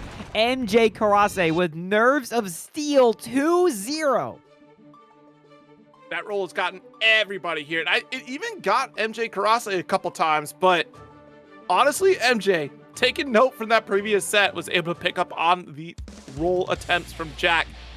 Very great call out. And a very clutch moment, too, because next hit would have been the round there for Jack after that one. It would have been roll into gunshot, full pickup. It's still cool, Jamila. I don't care if it's an OS. It's still cool. What do you, just you throw OS in front of it's not cool? It's cool. Cool. Okay. Nice. Again, Jack doing a pretty good job at stopping MjKurase just belligerently dashing in 15 times. Nice catch. Nothing really for it, though. And Jack, look at this. Jack, negative penalty, out of concentration, and only one bullet. Ow. They're going to get clipped by the overhead. Should be enough. I think it's going to be barely just enough here. Happy Chaos is not a character with a lot of life. But boom. Get him out of here. Being out of that many resources certainly did not help things for Jack there. One, you were already in danger, no concentration. It was a tall order to try to finish the round, but this time looking a little bit better off. Deep jump ass, goodness gracious. Jump ass, walking him all the way to the wall, breaking it. MjKurase, though, does get to play neutral here. And they're gonna vault. Does get to play neutral? What? Let me just vault. Wait. That's a neutral. I have solved neutral. What a big Mario jump over the water balloon. Oh, Jack, no. though, out of concentration and gets the super knockdown.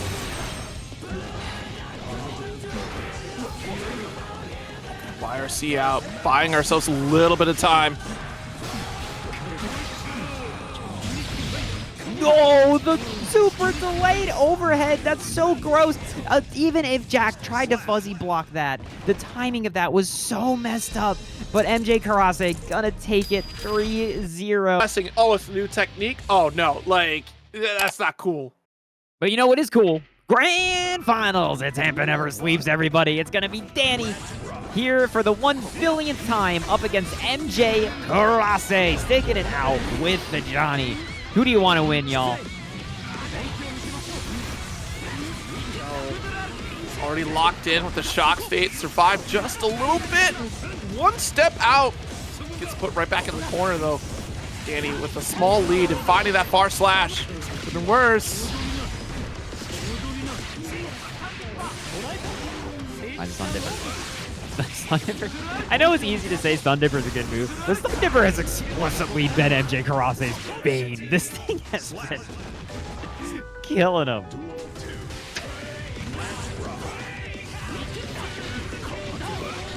Gosh, heavy. Not quite able to pick it up after the 2K.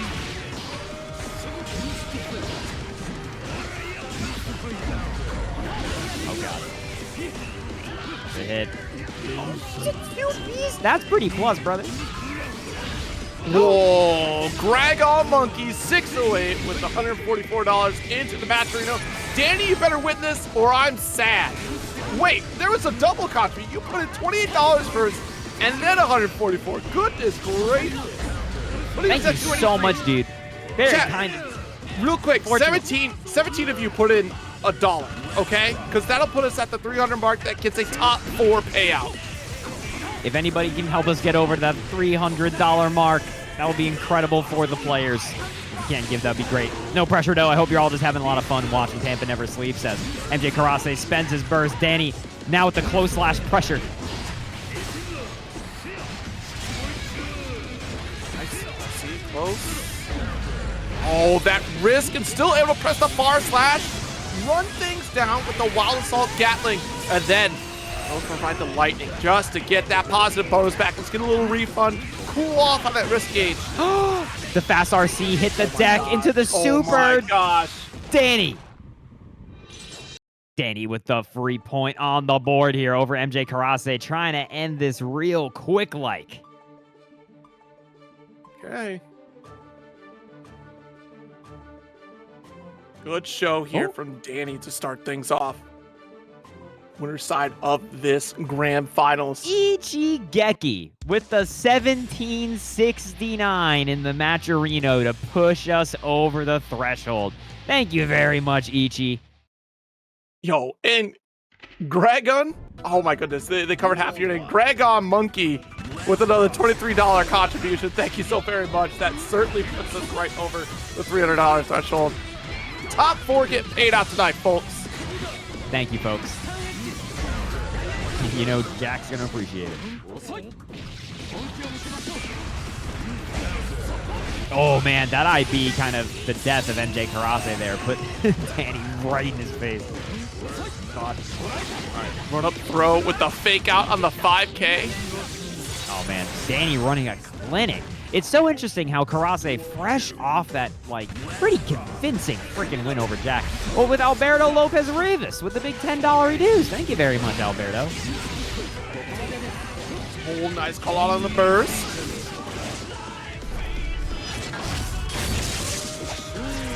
What's his name? What's his name, chat? It's Grand Finals. I gotta know his name. Oh. Okay, pick up here. Actually, MJ gonna take that round. Quick, perfect. MJ's not giving up. One thing I gotta give all these players in top 8 is that it feels like they can have the worst round anyone has ever played in Strive, and they just play the next one like it never happened, you know? Like, what you gotta have the memory of a goldfish in a game as frankly as nasty as this. Yeah, you have to. Because things can be so devastating, and if you let that weigh on you into the next round or into the next game, it's not gonna stop. And it's going to be relentless from Dany as well. We got the burst out. Oh my goodness, if that heavy slash would have connected, that would have been it. How are they not hitting each other? They got swords the size of the stage, and Dany is going to really quickly seal up a 2-0 for themselves here over MjKurase. MjKurase really struggling against Dany right now. Just not sure how you kind of change up this game plan here against Dany right now. Like, the way that Dany cycles in corner offense is locking down a lot of these escape routes from MJ. We really saw that in that first round especially. Dany had given like a small window of opportunity for MJ to jump forward out, and there was no corner. Like, there was a dash forward from MJ even, and we sent right back into shock state. Fudre arc in, and then you still hold on the plus frame. So here we go. Someone bet that there was going to be a color change power-up, and look at this, MjKurase playing Vanilla Johnny. They're trying to meld. They're trying to become Johnny in all things, but unfortunately, they're getting thrown, and they have done no burst, and Dany is trying to beat them up. Yes, there's the tap dust. Oh my god. This is looking bad. Oh! And the bar slash obliterating. Oh my god, the chicken block saving him from the tap dust with the 2K. Dany with the perfect Johnny. Please save me. Get the girls in here. I need June. I need July. I need September. We got to get them all out here, Johnny. We need something. Taking a step back in that round start here, allowing for the whip punish on the bar slash from Dany. MJ certainly going to find a strong start. Wow, how did you know? Dany with the vapor thrust.